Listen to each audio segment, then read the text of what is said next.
A gun clicks. An old man doesn't blink. And everything a young killer thought he knew.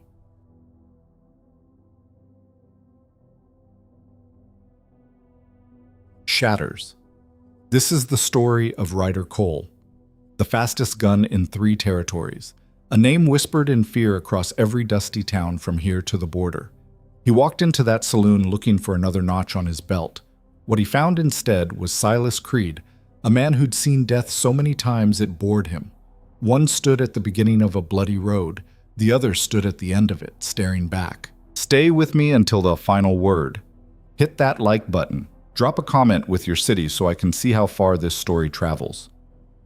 Now let's begin. The sun hung low and mean over Redemption Flats, turning the sky the color of old blood.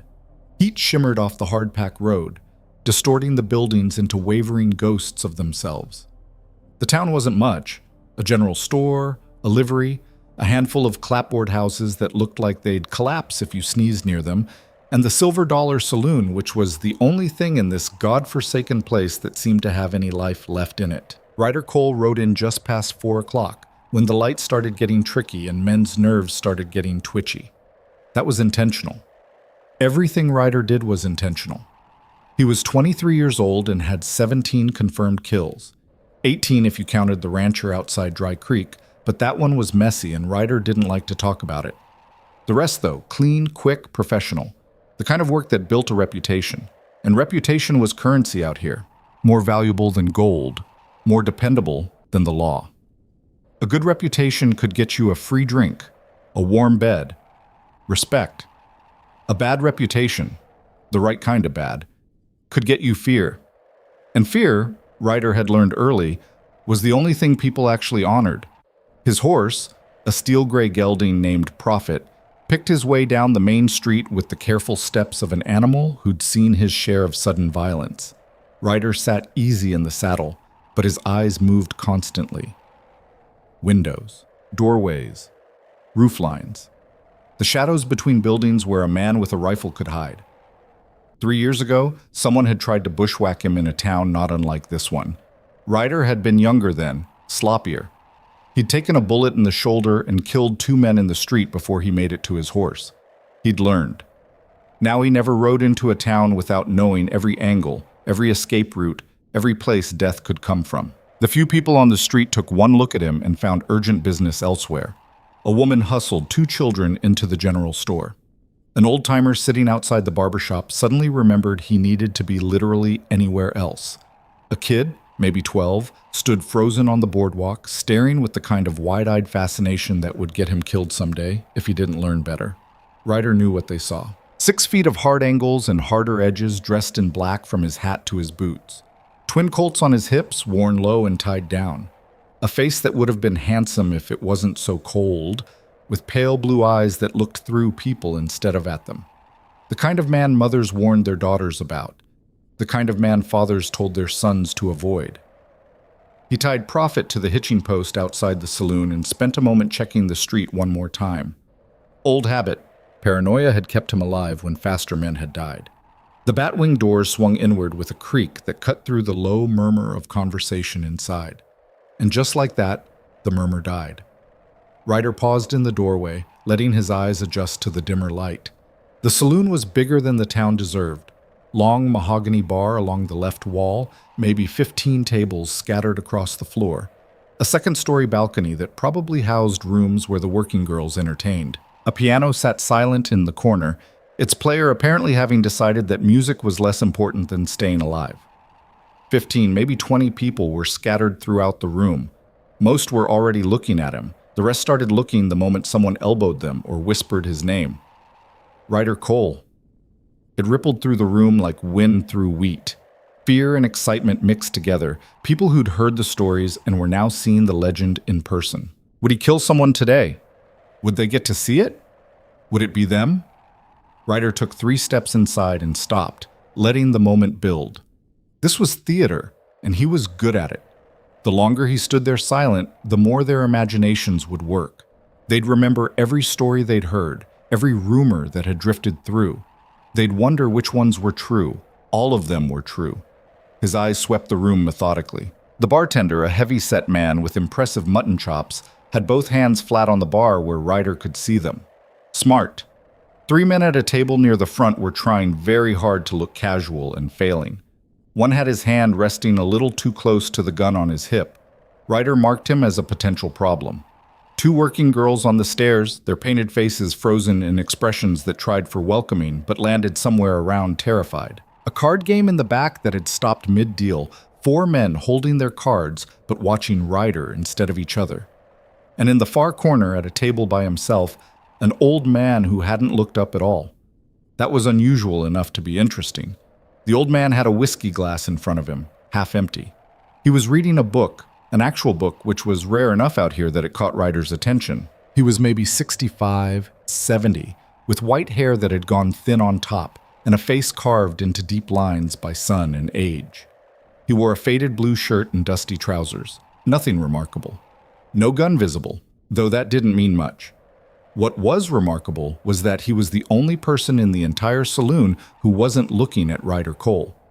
Ryder felt something stir in his chest. Not quite anger, not yet, but something close. He'd gotten used to the fear, the attention, the way rooms rearranged themselves around him when he entered. This old man sitting there reading like Ryder was no more interesting than the weather.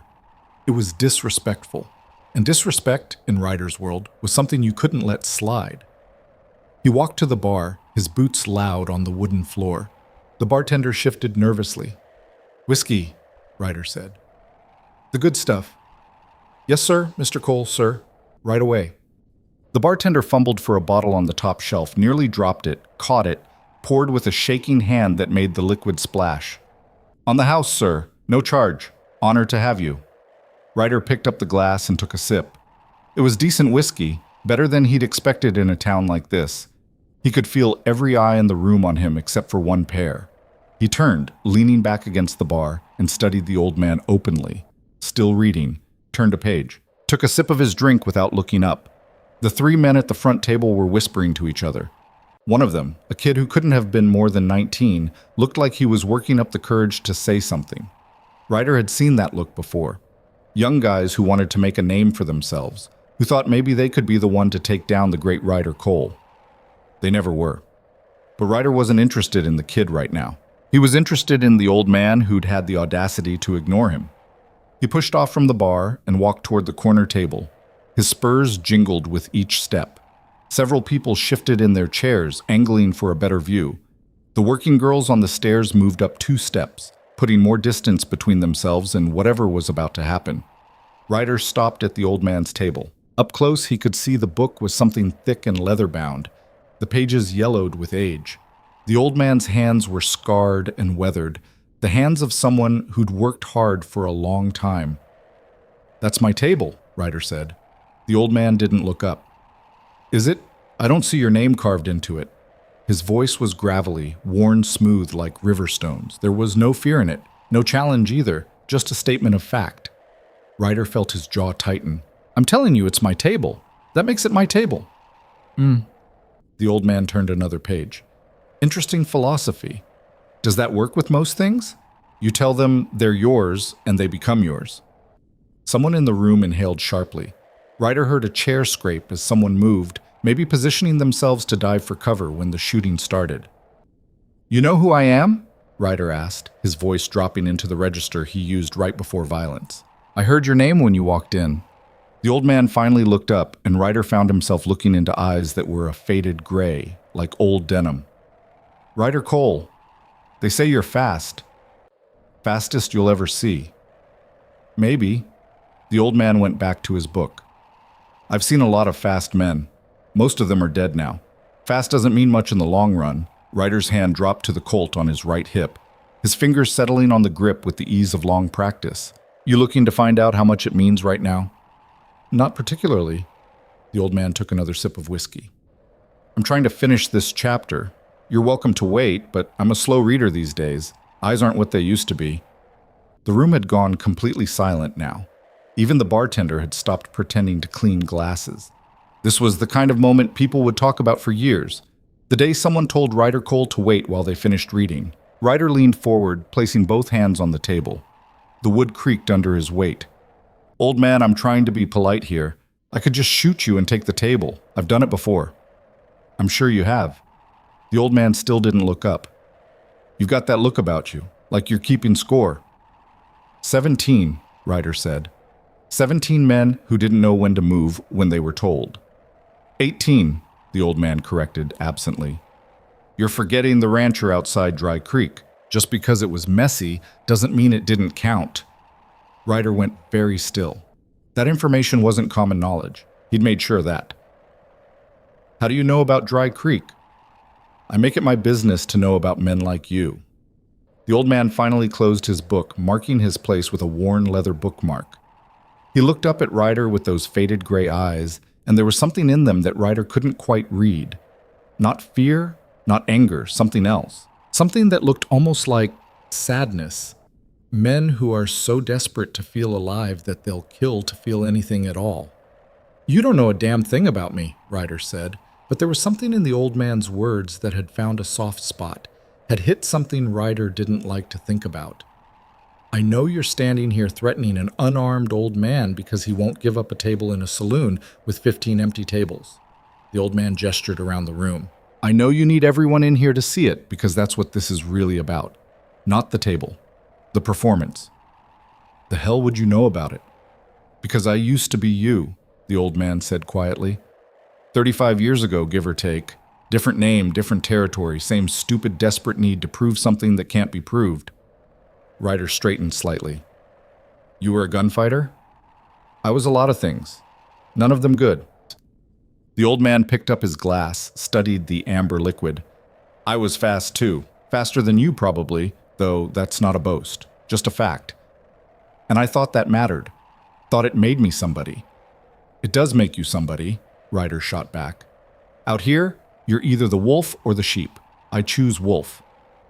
And what do wolves do, son? They hunt, they kill, they die alone. The old man shook his head. I've been both. I can tell you the sheep live longer. The sheep live on their knees, and the wolves die on their backs, bleeding out in some forgotten street while people step over them to get to the general store. The old man's voice was matter-of-fact, like he was discussing the weather. I've seen it go both ways. The sheep die eventually too, but at least they die in beds, with people who remember their names for reasons that don't involve fear. Ryder's hand tightened on his gun. This wasn't going the way it was supposed to go. The old man was supposed to be scared or angry or defiant, something Ryder could respond to with violence. This calm assessment, this quiet refusal to play the game, it was throwing him off balance. You got a name, old man? Silas Creed. The name meant nothing to Ryder, but he saw a couple of the older patrons react, a sharp intake of breath, a widening of eyes. The bartender went pale. You've heard of him, Ryder said to the room at large. One of the men at the card game, a grizzled fellow with a scar across his cheek, spoke up hesitantly. Silas Creed was before your time, son. Back in the 50s. They say he killed 20 men before he was 30. 23, Silas corrected. But who's counting? His smile was bitter. Oh, wait, I am.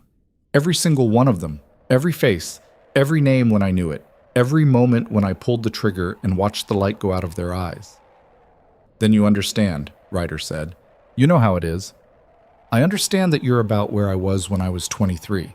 Standing in a saloon, looking for someone to kill so you can feel like you matter. Like you're in control of something, even if it's just when someone else dies. Silas set down his glass. And I understand that if you pull that gun, you're going to kill an unarmed old man in front of 20 witnesses. And that's going to be the moment you cross a line you don't even know exists yet. I've killed unarmed men before. I'm sure you have. But you killed them because they were in your way, or because someone paid you, or because they disrespected you. You killed them for a reason, even if it was a bad reason. Silas leaned back in his chair. You kill me, it'll be different. You'll be killing me just to prove you can, just to show this room that you're the meanest dog in the pack. And that's the kill that changes you. That's the one you don't come back from. Maybe I don't want to come back. Everyone wants to come back, son. They just don't realize it until it's too late. The kid at the front table chose that moment to stand up. He was skinny, all elbows and bravado, with a gun that looked too big for his hip. His friends tried to pull him back down, but he shook them off. "Mr. Cole," the kid said, his voice cracking slightly. "Mr. Cole, sir, I just want to say I'm a huge admirer of your work. The way you outdrew Jake Mathis in Silver Creek, that was poetry, sir." Ryder didn't take his eyes off Silas. "Sit down, kid. I was wondering, sir, if maybe you might be interested in taking on an apprentice. I'm fast, real fast. I've been practicing every day, and I think with your teaching, I could be—" "I said sit down." The kid wilted back into his chair. His friends immediately started whispering to him, probably telling him how close he'd just come to getting killed for his hero worship. Silas watched the exchange with something that might have been pity. "You've got disciples now. How does that feel?" "It feels like respect." "It's not respect. It's fear wearing a different face." Silas picked up his book again. "Real respect is what you earn by being worth respecting, by doing something that matters, by being someone that people admire for reasons that don't involve being afraid you'll kill them. Out here, there's no difference. There's always a difference. You just have to be willing to see it." Ryder drew his gun in one smooth motion, the Colt coming up faster than most men could track. He'd practiced that draw 10,000 times, until his muscles knew it better than breathing. The hammer came back with a click that sounded like breaking bones in the silence. And Silas Creed didn't even blink. He just sat there, looking at Ryder with those sad gray eyes, with the book in one hand and his whiskey in the other, and he didn't move, didn't flinch, didn't reach for a weapon he didn't have, just watched Ryder with an expression that was almost disappointed. "Well?" Silas asked quietly. "Is this the moment?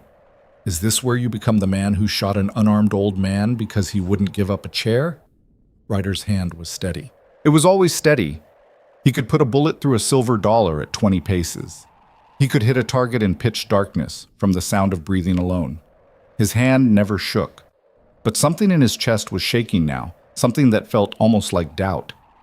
"You're not afraid," he said, and hated how much it sounded like a question. "No." "Why not?" "Because I've seen worse men than you, been worse men than you." Silas set down his book carefully, like it was precious. "And because I know something you don't." "What's that?" "That gun you're holding isn't pointed at me. It's pointed at you." Silas leaned forward. "Every man you kill a piece of yourself. Every trigger you pull it on your own soul. You think you're building yourself up, but you're actually tearing yourself down, piece by piece, until there's nothing left but the gun, and the fear, and the endless need to do it again. That's just words. Words are all I have left. I gave up guns a long time ago." Silas's voice was quiet, but it carried through the room. "You want to know why I'm not afraid of you, Ryder Cole? Because I was you. And I know how this story ends. I've lived the ending, and if you pull that trigger, you'll live it too." Ryder's finger rested on the trigger. 3 pounds of pressure. That's all it would take. 3 pounds, and Silas Creed would be number 19, and the room would know that Ryder Cole was not a man to be trifled with, and life would go on the way it always did. 3 pounds. But he didn't pull it. "Tell me," Ryder heard himself say. "Tell me how it ends." Silas studied him for a long moment. Then he nodded, like Ryder had just passed some kind of test. "Sit down," Silas said. "I'll tell you a story, and then you can decide whether to pull that trigger or not." But Ryder looked around the room. Everyone was watching, waiting to see what he'd do. The kid at the front table looked like he might pass out from excitement. The bartender was gripping the edge of the bar hard enough to make his knuckles white. The working girls had disappeared completely, probably hiding in one of the upstairs rooms. This was the moment where he was supposed to assert dominance, where he was supposed to show everyone that Ryder Cole didn't take orders from anyone, least of all some washed-up old gunfighter who couldn't even be bothered to carry a weapon. Instead, Ryder holstered his gun and pulled out the chair across from Silas. He sat down, keeping his hand near his Colt, ready to draw if this was some kind of trick. Silas smiled. It was a sad smile. The smile of a man who'd seen this moment before and knew it wouldn't end well no matter what happened. "Barkeep," Silas called out. "Bring us a bottle. The good stuff. Mr. Cole is paying." The bartender scrambled to comply, nearly tripping over his own feet in his haste to get the bottle to the table. He set it down between them with shaking hands and retreated as fast as he could without actually running. Silas poured 2 glasses, pushed one across to Ryder, raised his own. "To bad decisions," he said, "and the men who survived them." Ryder picked up his glass but didn't drink. "Talk." Silas took a sip, savoring it. Then he set down his glass and looked at Ryder with eyes that had seen too much. "I killed my first man when I was 17, Silas began. "His name was Thomas Garrett, and he was a card sharp who was cheating at poker. I called him on it. He went for his gun. I was faster. I shot him in the chest and watched him die on the floor of a saloon not unlike this one." Ryder said nothing. He'd heard 100 stories that started the same way. "I felt terrible about it," Silas continued, "for about a week. And then I realized something. People were looking at me different. They knew I'd killed a man. They were afraid of me. And that fear, it felt good. Better than anything I'd ever felt before. It felt like power." "It is power," Ryder said. "It's the illusion of power. Real power is when people follow you because they want to, not because they're afraid not to. But I didn't know that then, so I chased that feeling, found excuses to draw my gun, picked fights with men who couldn't possibly win, built my reputation one body at a time." Silas poured himself another drink. "By the time I was your age, I'd killed 16 men. Different number, same disease, and I thought I was invincible, thought nothing could touch me. Then I met a man named Jacob Creed." "Relation?" "My father." That got Ryder's attention. He leaned forward slightly. "Jacob Creed was a rancher, good man, hard worker. He'd built a decent spread over 20 years of breaking his back in the sun, and I was his only son, his greatest disappointment." Silas's voice was flat, like he was reciting facts from a newspaper.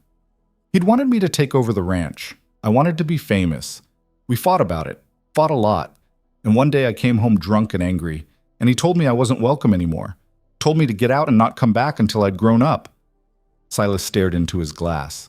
"I told him that men like him didn't tell men like me what to do. He laughed, said I was a boy playing dress-up, and that all my kills didn't make me a man. They just made me a killer. And He trailed off.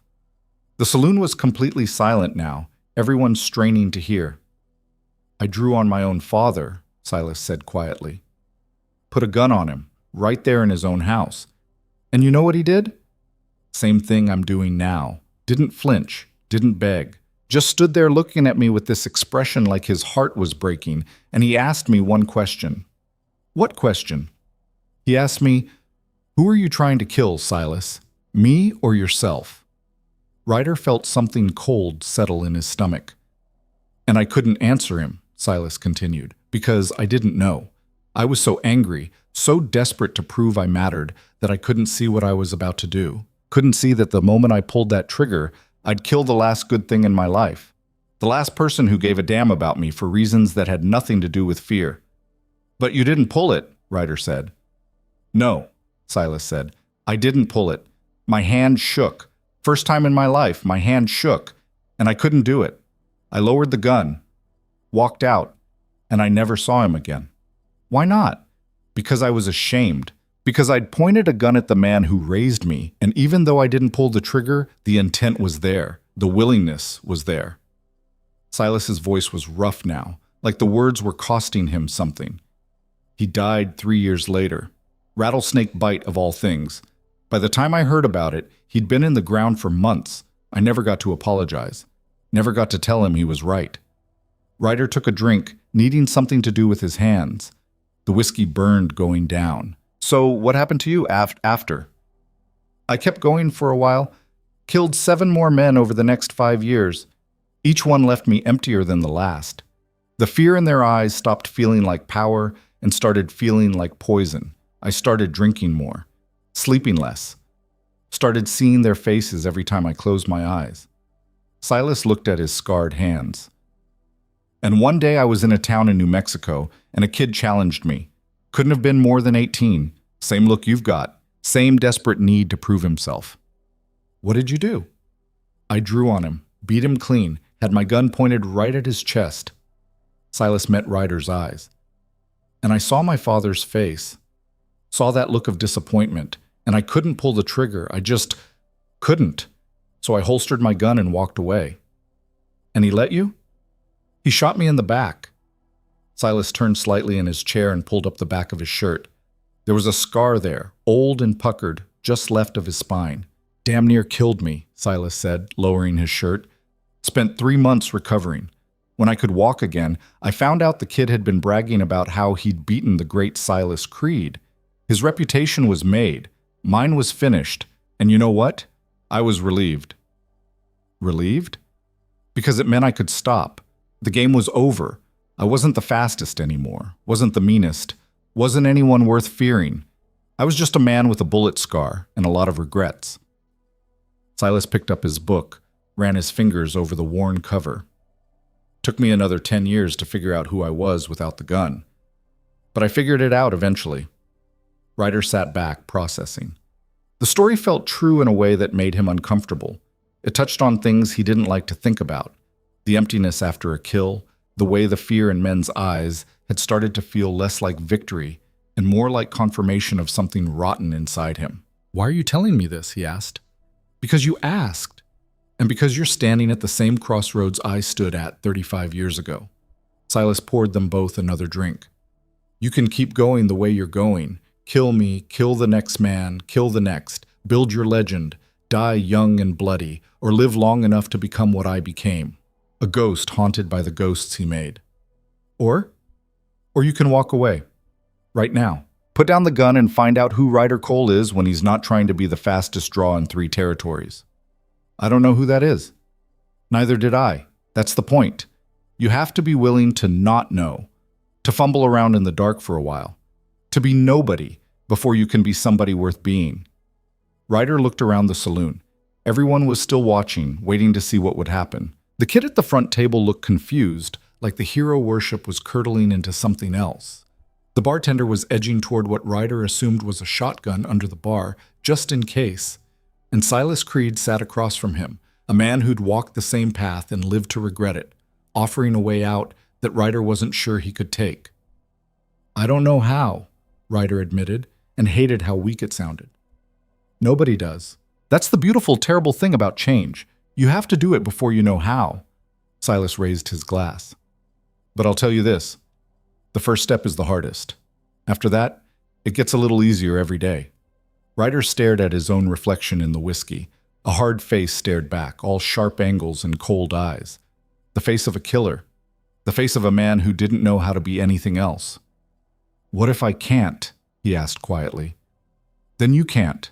And you'll die the way men like us die, fast and forgotten." Silas's voice was gentle. "But at least you'll have tried. At least you'll know you didn't just surrender to it." Ryder's hand drifted to his gun again, an unconscious gesture. The weight of it was familiar, comforting. It was the one thing in his life that made sense, the one thing he knew he was good at. But Silas's words had planted something in his mind, a seed of doubt that was already starting to grow. What if there was more? What if the gun wasn't the answer, but the problem?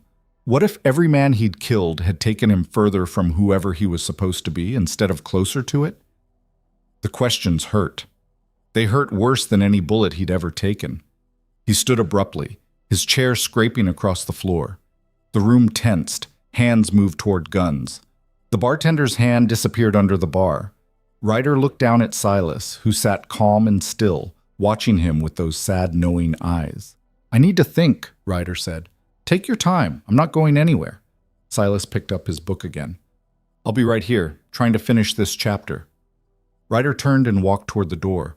Behind him, he could hear the whispers starting, people trying to make sense of what they'd just witnessed. The great Ryder Cole, walking away from an unarmed old man. Not killing him, not even threatening him anymore, just walking away. It should have felt like weakness, like surrender. Instead, it felt like the first honest thing he'd done in years. He pushed through the batwing doors and stepped out into the fading light. The sun was lower now, the shadows longer. Prophet stood at the hitching post, ears forward, waiting patiently. Ryder's hands were shaking. He looked down at them, these hands that had killed 18 men, and watched them tremble like leaves in a wind. When had that started? When had the certainty left him? Or had it ever really been there at all? He gripped the porch railing, trying to steady himself. Behind him, through the saloon doors, he could hear life resuming, conversation starting up again. The piano player finding his courage and playing something light and cheerful, like nothing had happened. But something had happened. Ryder could feel it in his chest, in his bones. A crack in the armor he'd built around himself. A question mark where there used to be an answer. He stayed there on the porch as the sun continued its descent, as the sky bled from red to purple to deep blue. Stayed there while the town around him settled into evening routines, while lamps were lit in windows and people went about the business of living. And for the first time in years, Ryder Cole didn't know what to do next. The trembling in Ryder's hands hadn't stopped by the time full darkness settled over Redemption Flats. He'd moved from the porch to the livery stable, where he sat on an overturned crate in Prophet's stall, watching the horse eat hay like the world hadn't just tilted sideways. Prophet didn't care about existential crises. Prophet cared about hay and water, and maybe an apple if Ryder was feeling generous. There was something almost comforting in that simplicity. Ryder pulled out one of his Colts and stared at it in the dim light filtering through the stable's cracked boards. The metal was clean, well-oiled. He'd cleaned it 2 days ago, same as he cleaned it every 2 days, regular as clockwork. A dirty gun was a dead man's gun. He'd killed his first man with this particular Colt. A claim jumper named Peterson, who'd pulled on Ryder during an argument over a played-out silver vein that neither of them should have cared about. Ryder had been 19. Peterson had been slow and drunk and dead before he hit the ground. Ryder remembered being surprised at how easy it was. Point, pull, done. Peterson stopped being a problem. Everyone at the camp looked at Ryder different after that. With respect. With fear. With the knowledge that he was someone who could do what needed doing. It had felt good. Now sitting in a stable that smelled like horse and old leather, Ryder wasn't sure what it felt like anymore. Footsteps in the stable entrance made him slide the Colt back into its holster in one smooth motion. His other hand was already on the second gun before he registered who it was. The kid from the saloon, the skinny one with the too big gun and stars in his eyes. "Mr. Cole?" The kid's voice cracked on the surname. "Sir? I hope I'm not disturbing you." "You are." The kid hesitated, shuffling his feet. He had the kind of face that hadn't quite grown into itself yet. All nose and ears, with acne scars on his cheeks, and a wispy attempt at a mustache. 17, maybe 18, at most. "I just wanted to say," the kid continued, clearly having rehearsed this speech, "that what you did back there, walking away from that old man, that was really brave, sir, really wise." Ryder almost laughed. "That's not what people are saying." "Well, people are stupid." The kid took a step closer. "They're saying you went soft, that Silas Creed talked you down. But I saw your face. You weren't scared. You were thinking. That takes more guts than just shooting. You sound like you're trying to convince yourself of something." The kid flushed. "Maybe I am. Maybe I've been thinking all day about how I want to be just like you, and then I saw you not kill someone, and now I'm confused as hell about what that means." Ryder studied the kid in the fading light. Saw himself 5 years ago, desperate for someone to tell him what to be, how to be it. Hungry for a path that looked like it led somewhere. "What's your name?" Ryder asked.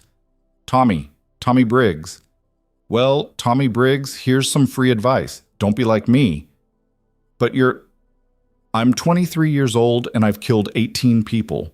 Ryder's voice was flat. "I can't sleep more than 3 hours without waking up. I can't walk into a room without checking every exit. I can't let anyone get within arm's reach without my hand going to my gun. That's not a life. That's just waiting to die." Tommy's face fell. "But you're famous. Everyone knows your name. Everyone knows my name because they're afraid I'll kill them. That's not the same as respect. That's not the same as mattering. It's better than being nobody." "Is it?" Ryder stood, brushing stable dust off his pants. "You know what nobody gets to do? Nobody gets to wake up without checking the shadows for assassins. Nobody gets to have friends who aren't calculating whether they're faster. Nobody gets to die old in a bed surrounded by people who give a damn." Tommy's hand drifted to his own gun, unconscious gesture. "My pa says a man's got to stand for something." "Your pa's right. Question is what you stand for. You stand for being fast and mean and feared? Fine. But know what you're signing up for. Know that every man you kill, you're also killing the chance to be anything else. Silas Creed really got to you, didn't he? Ryder felt his jaw tighten. Silas Creed told me the truth. Whether I can handle the truth is still up for debate. A voice from the stable entrance cut through the conversation. Boy's right, though. You've gone soft. Ryder's hand was on his gun before he'd consciously made the decision to move. 3 men stood silhouetted in the doorway. The one who'd spoken was tall and rangy, with a Confederate officer's coat that had seen better days. The other 2 flanked him, hard-faced men with the kind of stillness that comes from experience. Marcus Trent, Ryder said, recognizing the voice. Heard you were dead. Heard the same about you. Guess we're both disappointing. Marcus stepped into the stable, his boots loud on the wooden floor. His companions followed, spreading out slightly. Professional. Word's going around you tucked tail from an old man. That true? Word's got a way of being wrong. So you did kill him? No. Then word's not wrong. Marcus smiled, showing tobacco-stained teeth. Ryder Cole, the great gunfighter, couldn't pull the trigger on a man old enough to be his grandfather. That's a story worth telling. Tommy had gone pale. He was standing off to Ryder's left, too close to be safe, too far to be useful. The kid's hand was on his gun, but his stance was all wrong. Weight too far forward, elbow locked. He'd be dead in the first second if this went bad. Tommy, Ryder said quietly, not taking his eyes off Marcus. Step back. I can help. Step back or die. Your choice. Tommy stepped back. Smart kid. Marcus watched the exchange with amusement. Training disciples now. What's next? Opening a school? Ryder Cole's Academy for aspiring killers? What do you want, Marcus? Just passing through. Heard the famous Ryder Cole was in town. Thought I'd pay respects. Marcus's hand rested casually on his own gun. Then I heard an interesting story. Thought maybe you'd lost your edge. Thought maybe it was time someone tested that theory. You want to draw on me? I want to know if you're still worth the reputation, or if you're just another washed-up killer telling himself stories about redemption. The stable was quiet except for Prophet's breathing and the rustle of hay. Ryder calculated angles, draw times, bullet trajectories. Marcus was fast, not as fast as Ryder, but fast enough to be dangerous. The 2 flanking him were unknowns, but from their stance and the wear on their holsters, they knew their business. 3 against 1. Ryder had won worse odds.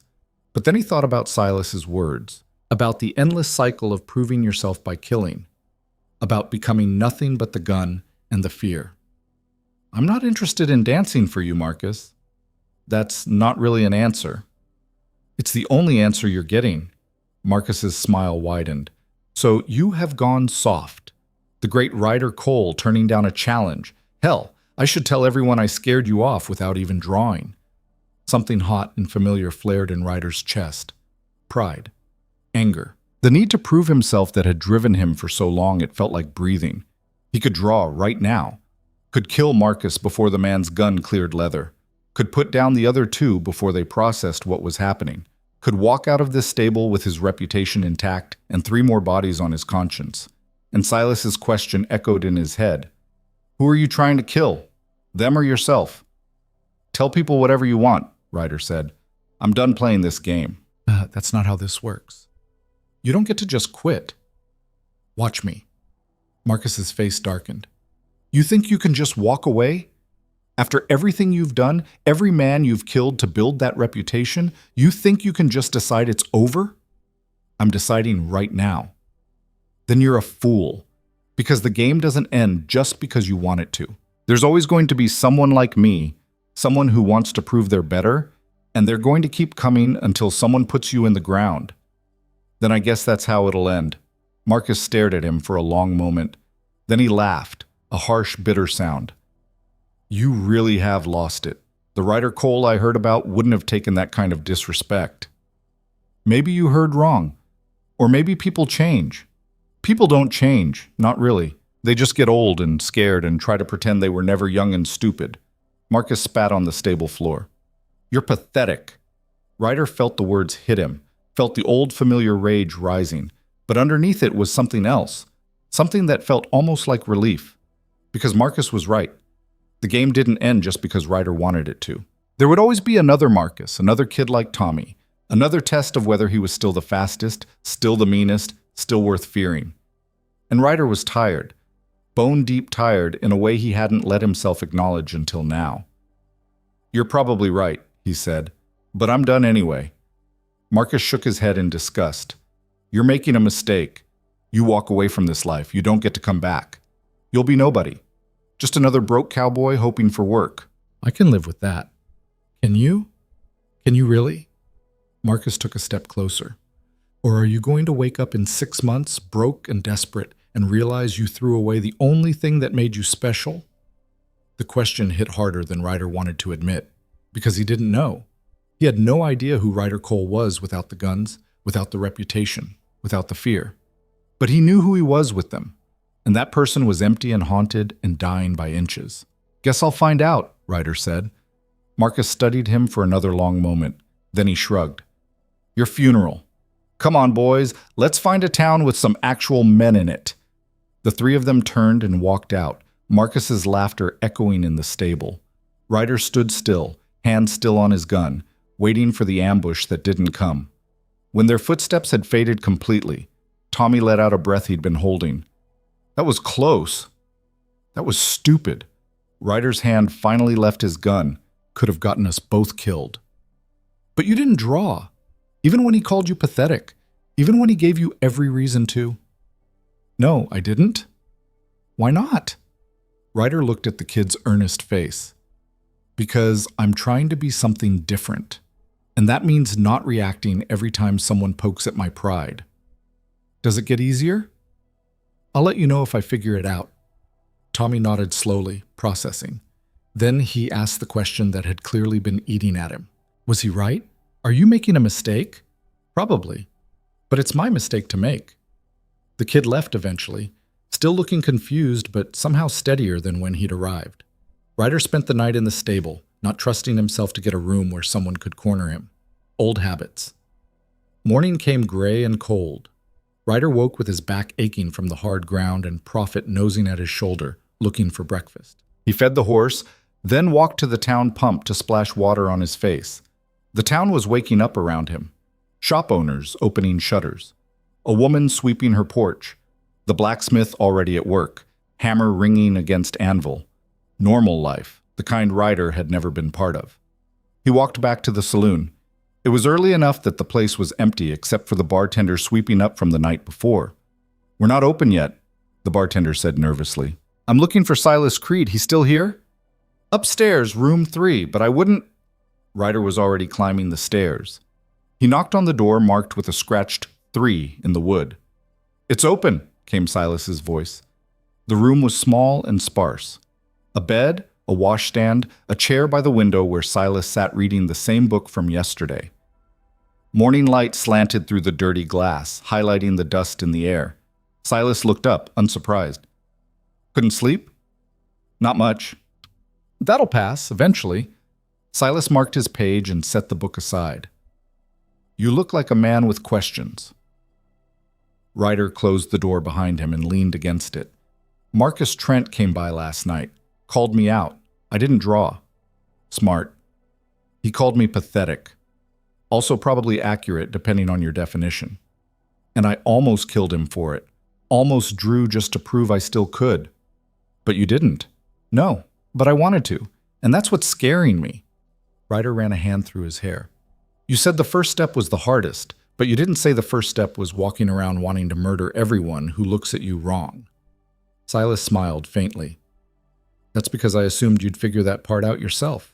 Congratulations, you're not as dumb as I worried. This doesn't feel like progress. This feels like I'm barely holding on." That's what progress looks like at the beginning. White-knuckling your way through every moment, second-guessing every decision, wondering if you've made a terrible mistake. Silas stood and walked to the window, looking out at the street. "I spent the first year after I quit wanting to kill someone approximately every 15 minutes. It gets better, slowly, but it does get better. How do I speed it up?" "You don't. You just live through it." Silas turned to face him. "You know what helped me? I left.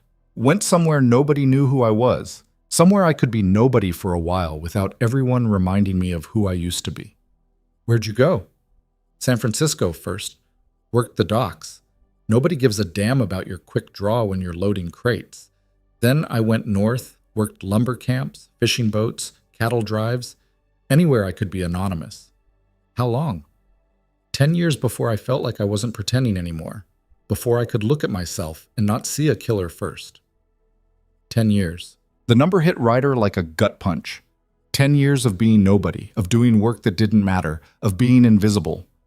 But then again, what was the alternative? Another 10 years of killing, of running, of looking over his shoulder, of becoming more like Marcus Trent, bitter and desperate, chasing a reputation that didn't mean anything? I don't know if I can do this, Ryder admitted. Nobody knows if they can until they do it. That's the hell of it.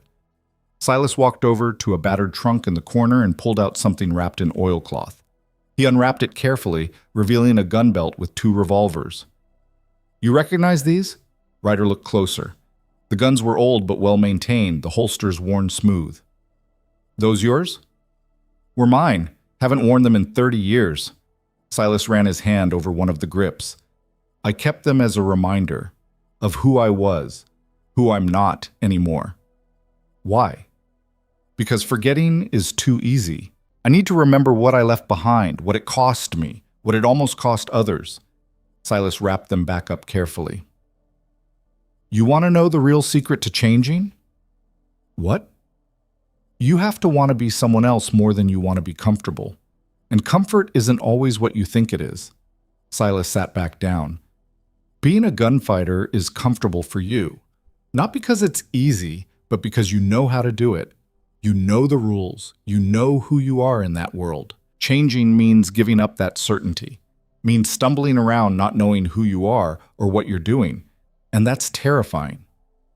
So why do it? Because the alternative is worse. Because you look at men like Marcus Trent and see your future, and it's a future of being dead inside long before someone puts you in the ground. Ryder walked to the window and looked out at the street. A kid was playing with a stick, chasing a dog. An old couple walked arm in arm to the general store. Normal people living normal lives. What if I can't do it? He asked quietly. What if I try to change and I just can't? Then you can't, and you'll know you tried. That's more than most men in our position can say. Silas joined him at the window.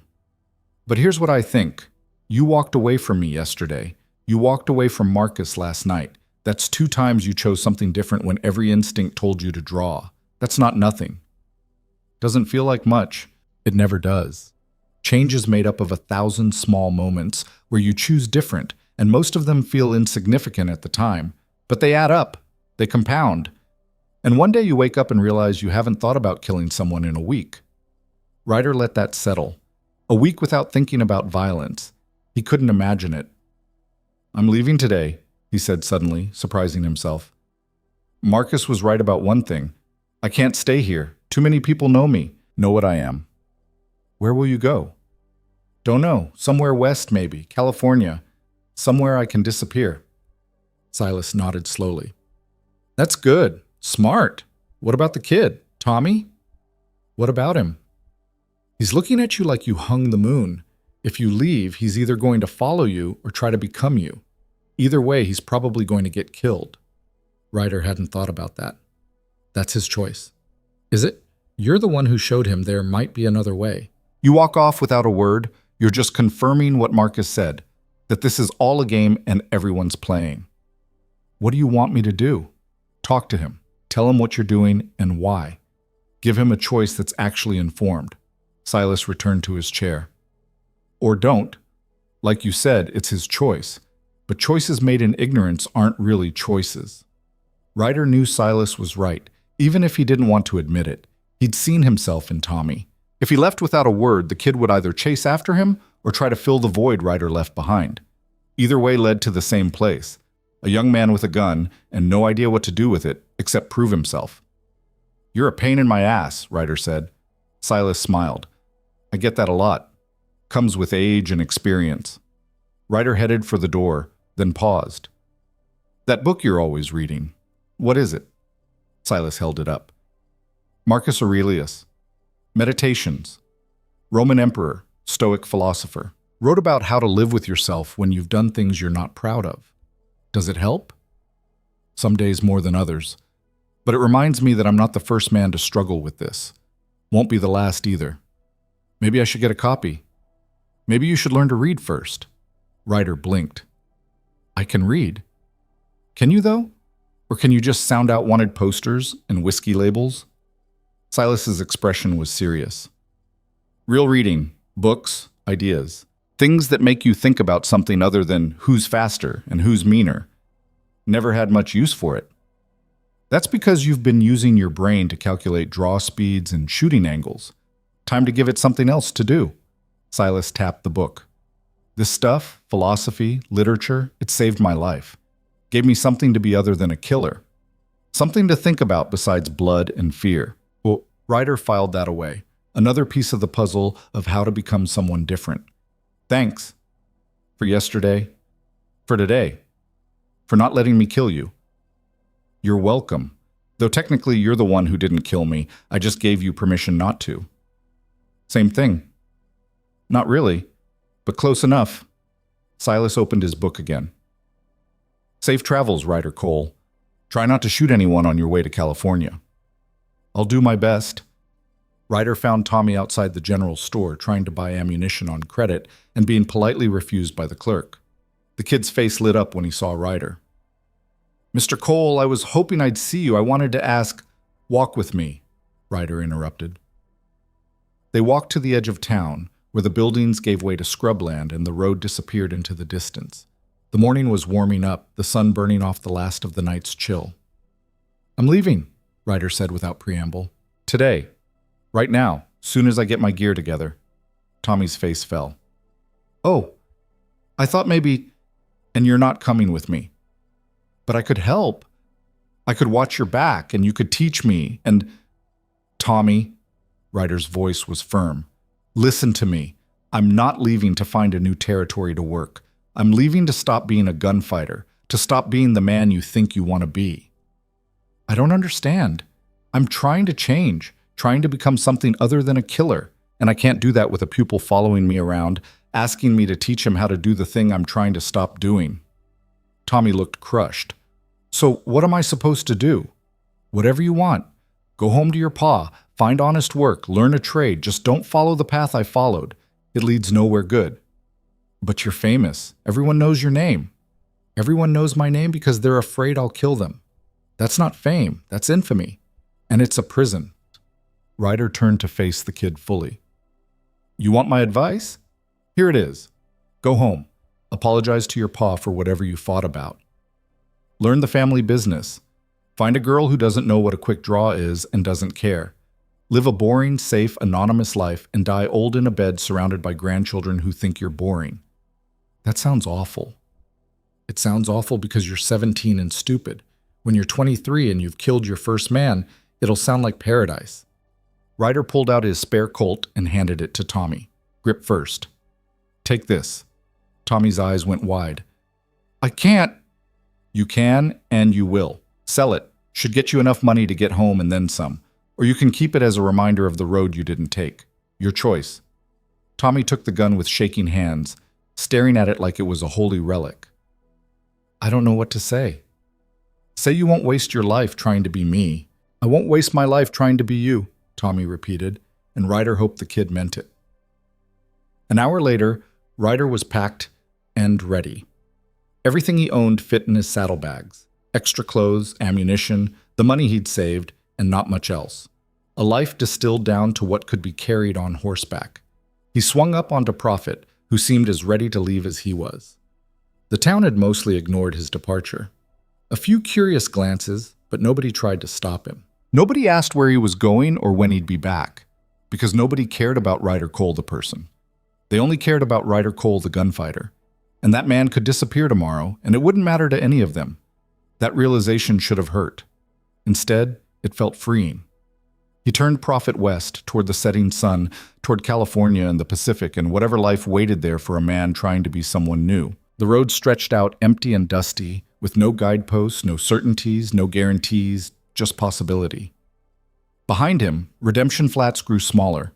The saloon, the livery, the general store, all of it fading into the heat shimmer until it might as well have never existed. Ryder rode without looking back, hand resting easy on the saddle horn instead of hovering near his gun. It felt wrong, exposed, like walking around without skin, but he'd get used to it. Or he wouldn't, and he'd end up dead in some nameless town, killed by someone faster or meaner or just luckier. Either way, at least he'd tried. At least he'd chosen something different than the endless cycle of proving himself through violence. At least he'd walked away when the old man didn't flinch. And maybe, just maybe, that would be enough. The road west swallowed Ryder whole for 3 days before he saw another living soul.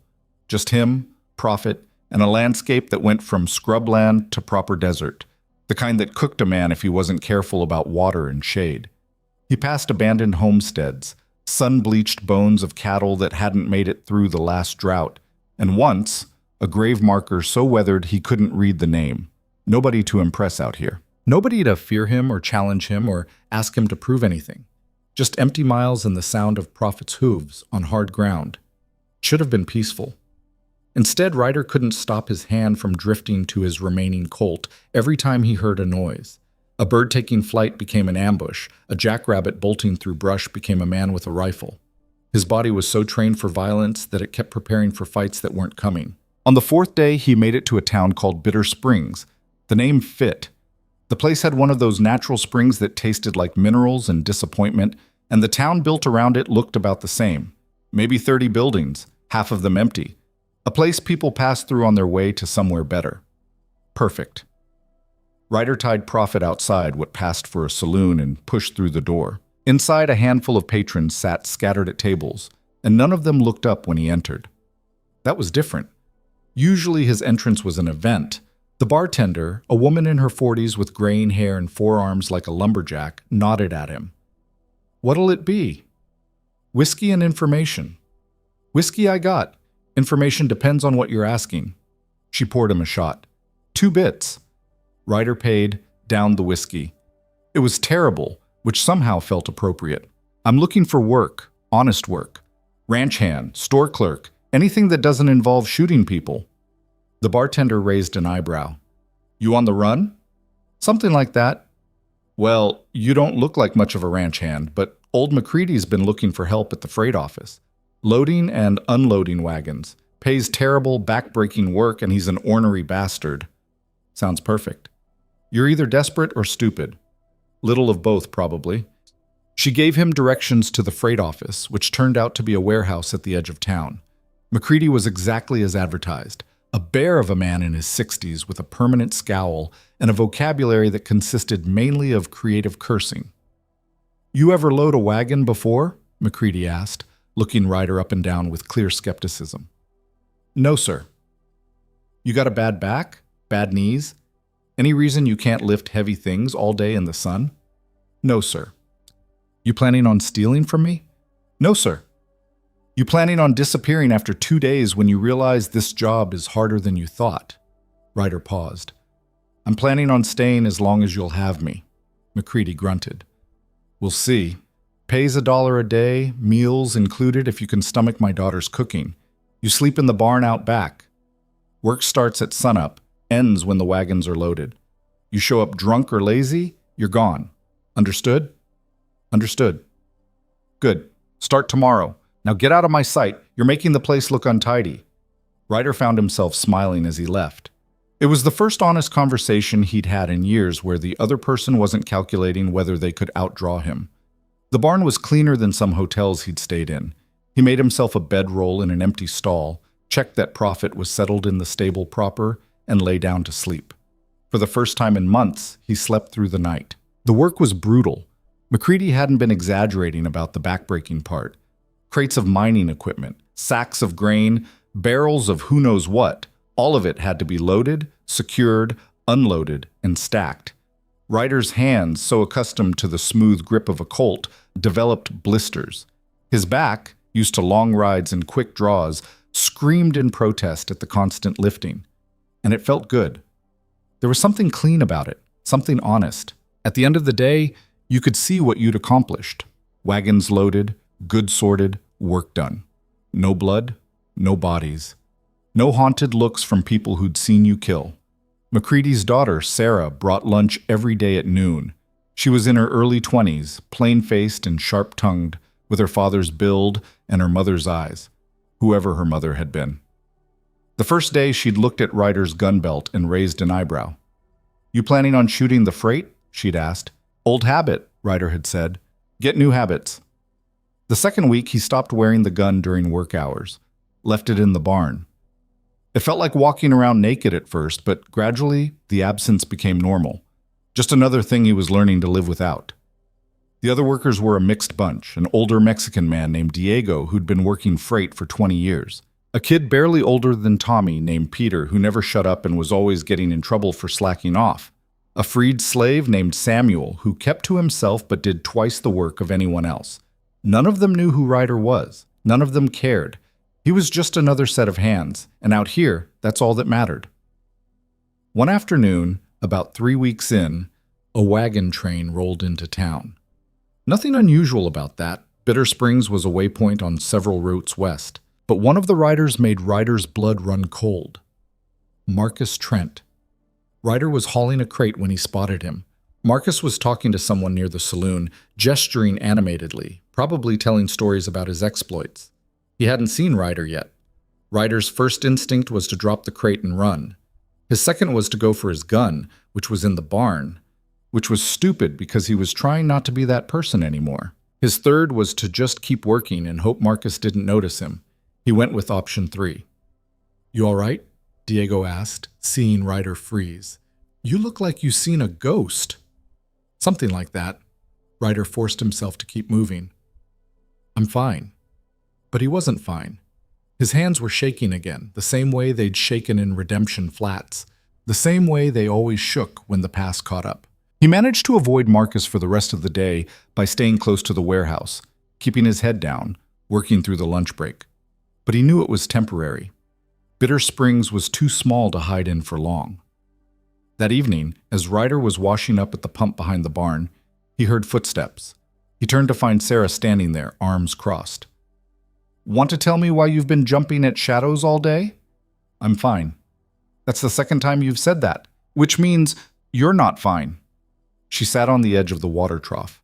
"I'm not stupid, Ryder, or whatever your real name is."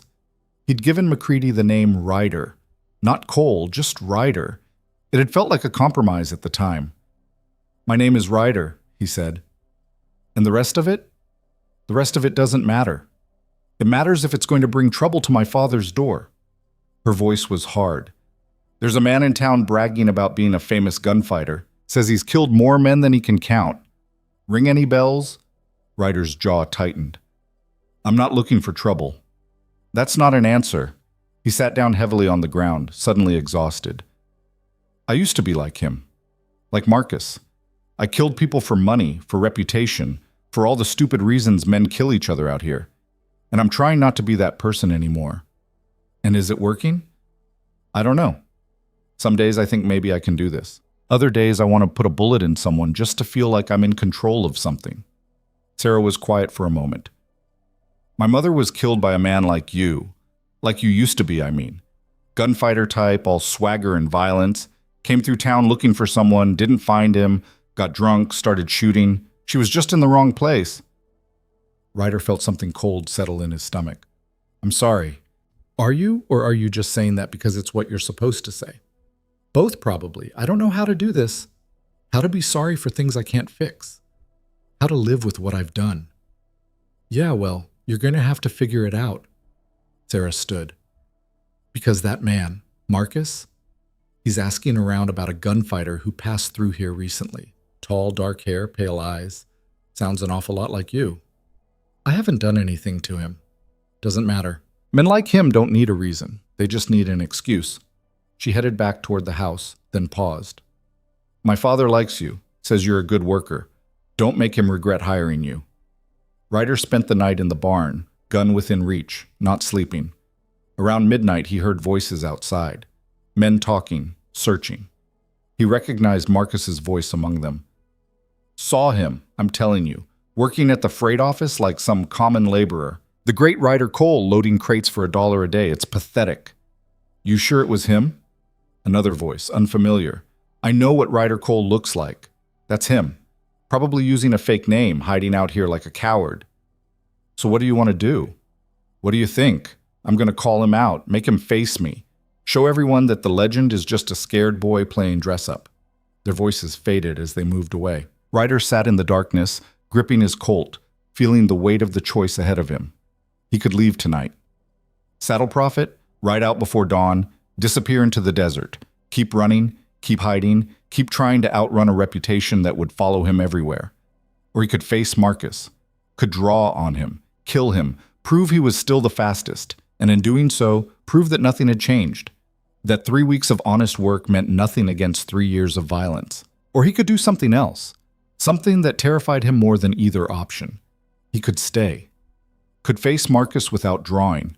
Could let the man say whatever he wanted, do whatever he was going to do, and not respond with violence. Could let himself be humiliated, beaten, maybe even killed, rather than become the person he was trying to leave behind. The thought made him physically ill, but it was the only path that led somewhere different. Morning came too fast. Ryder showed up for work like normal, hands steady through force of will alone.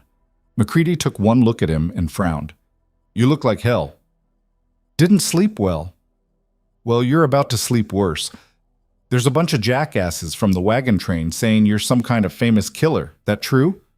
"Used to be." "Used to be?" McCready spat tobacco juice into the dirt. "And now?" "Now I'm trying to load freight and mind my own business." "Good answer." McCready handed him a crowbar. "These idiots are probably going to make a scene. When they do, you're going to ignore them and keep working. Understood?" "Yes, sir." "I mean it, boy. I don't care what you used to be. Right now you're my employee, and I won't have my workers getting into gunfights in front of my warehouse." Ryder felt something in his chest loosen slightly. "Yes, sir." They made it until about 10 in the morning before Marcus showed up with an audience. Maybe 20 people trailing him, excited to see the confrontation. Marcus stood at the edge of the warehouse yard, arms crossed, smiling that tobacco-stained smile. "Ryder Cole," his voice carried across the yard. "Or are you going by just Ryder now, trying to pretend you're someone else?" Ryder kept loading the wagon, a crate of tools, another of lanterns. Diego and Samuel had stopped working, watching nervously. Peter looked like he might wet himself with excitement. "I'm talking to you, Cole." Ryder hefted another crate. His back was to Marcus. Every instinct screamed at him to turn around, to face the threat, to keep his eyes on the danger. But he kept his back turned and kept working. "Look at this," Marcus addressed the crowd. "The great Ryder Cole, too scared to even acknowledge me. This is what happens to legends, folks. They get old and scared and end up loading freight for pennies." Ryder set down the crate carefully, adjusted it so it was secure, picked up the next one. "You got nothing to say? No witty comeback? No threat?" Marcus's voice had an edge now. He wasn't getting the reaction he wanted. "Or maybe the stories were all lies. Maybe you were never that fast, never that dangerous, just another punk kid with good luck." Another crate loaded. Ryder's hands weren't shaking anymore. They were steady, focused on the work, on doing the next thing, and then the next thing, and not engaging with the performance Marcus was putting on. "Fine." Marcus's voice changed, got colder. "You won't talk to me. Maybe you'll fight me. I'm calling you out, Ryder Cole, right here, right now. Draw on me or be branded a coward for the rest of your miserable life." Ryder picked up another crate. This one was heavier, required both hands. He focused on his breathing, on his footing, on anything except the man demanding violence. "Are you deaf?" Marcus was getting angry now, the performance cracking. "I said draw." "He's working." McCready's voice cut through the tension. "You want to pick a fight? Do it somewhere else. This is private property." "Stay out of this, old man. This is between me and Cole." "Is it?" McCready walked to where Ryder was working. "Because from where I'm standing, it's between a man doing his job and a jackass interrupting him. Now, unless you got freight needs loading, I suggest you move along." Marcus's hand dropped to his gun. "You want to die defending him? I want to run my business without idiots cluttering up my yard." McCready didn't sound impressed. "You're boring me. Either buy something or leave." The crowd had gone quiet, watching this standoff between the old freight operator and the gunfighter. Marcus clearly hadn't expected resistance from this quarter. "Your employee is Ryder Cole. You know what that means?" Means he's good at loading heavy things and showing up on time. Everything else is gossip as far as I'm concerned. Marcus turned his attention back to Ryder. You're going to hide behind an old man? That's your play? Ryder set down the crate and turned around, looked at Marcus directly for the first time. The man's eyes were wild, desperate. He needed this confrontation, needed Ryder to draw, to fight, to give him the validation of a legendary opponent. I'm not hiding, Ryder said quietly. I'm working. Then stop working and face me. No. The word hung in the air like a gunshot. People in the crowd shifted nervously. This wasn't how these things went. When a man called you out, you either drew or you ran. There was no third option. No? Marcus's face was turning red. You can't just say no. I just did. Then you're a coward. Maybe. Maybe? Marcus looked genuinely confused now. You're admitting you're a coward? I'm admitting I don't care what you think of me. Ryder's voice was steady. You want to call me names? Fine. You want to tell stories about how you faced down Ryder Cole and he wouldn't draw? Go ahead. I've got work to do. He turned his back again and picked up another crate. It was possibly the hardest thing he'd ever done, harder than any fight, any draw, any kill, because every part of him was screaming that this was wrong, that you never turned your back on an armed man who wanted you dead.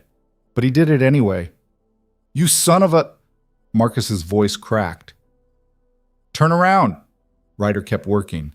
I said turn around. The sound of a gun being drawn made everyone in the yard freeze. Ryder heard it, that distinctive slide of metal on leather, and his hand twitched toward his own gun, which he'd left in the barn that morning. He was unarmed. Marcus had a gun, and Ryder was standing with his back turned, completely exposed. Time seemed to slow down. Ryder could hear his own heartbeat, loud in his ears, could hear McCready shouting something, could hear the crowd gasping, excited and horrified, and he thought about Silas Creed, about standing in that saloon with a gun pointed at his head, not flinching because he'd already made peace with whatever happened next. Ryder kept his hands on the crate, didn't turn around, didn't reach for a weapon he didn't have, just waited. The shot didn't come. Instead, he heard a different sound, a gun being lowered, a string of frustrated cursing, footsteps walking away. This isn't over, Cole. Marcus's voice was distant now, retreating. You hear me? This isn't over. But it sounded like it was over, like Marcus had lost something he couldn't get back, and they both knew it.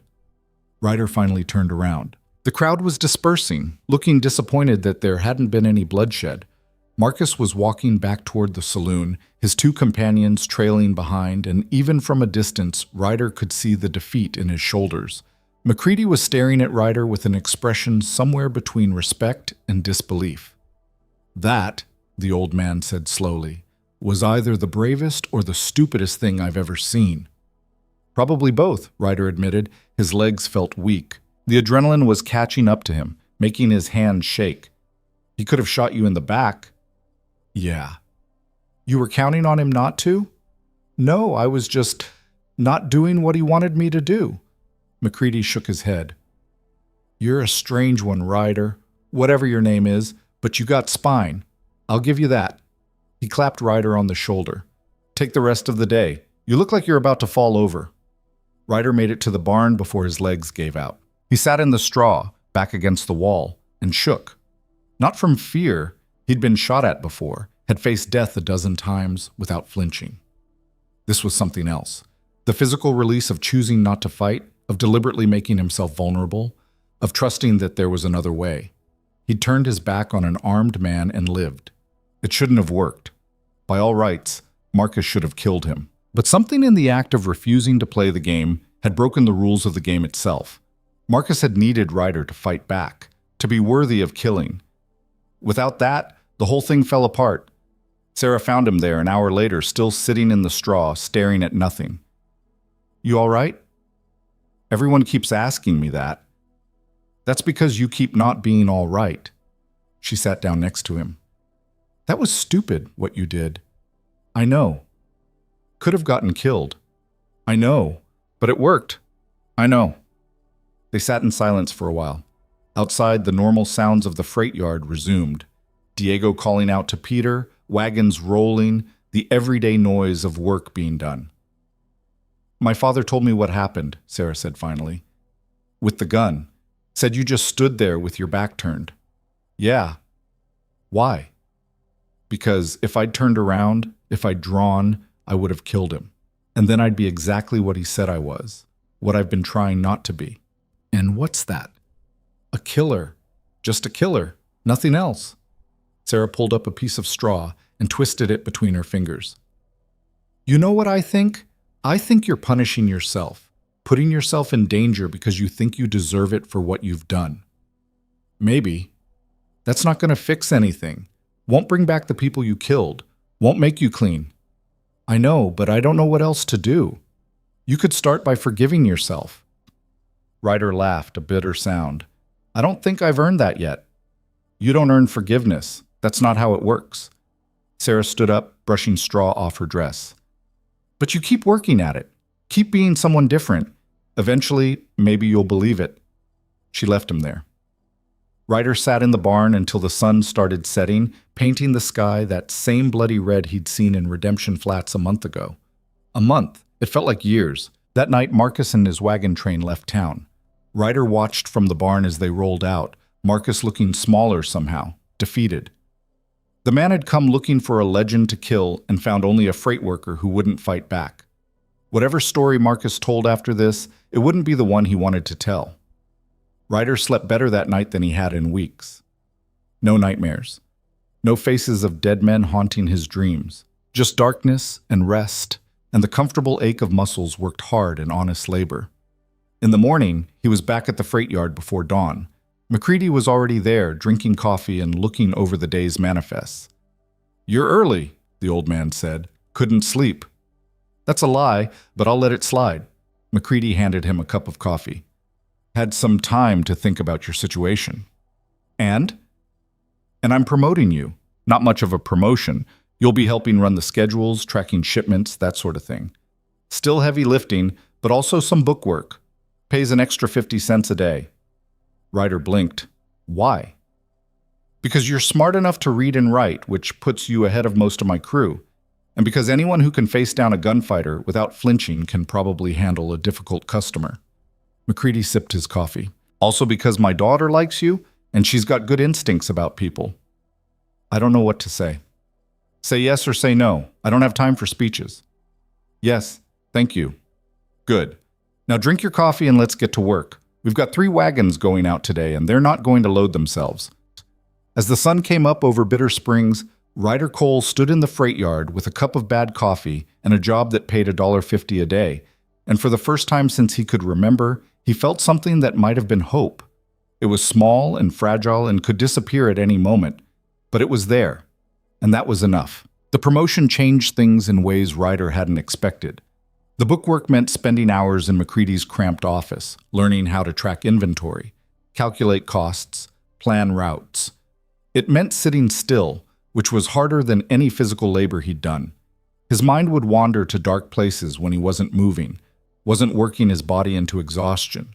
But it also meant he had to think, had to use his brain for something other than calculating draw speeds and escape routes, had to learn patience with numbers that didn't add up, and shipments that went missing, and customers who lied about what they'd ordered.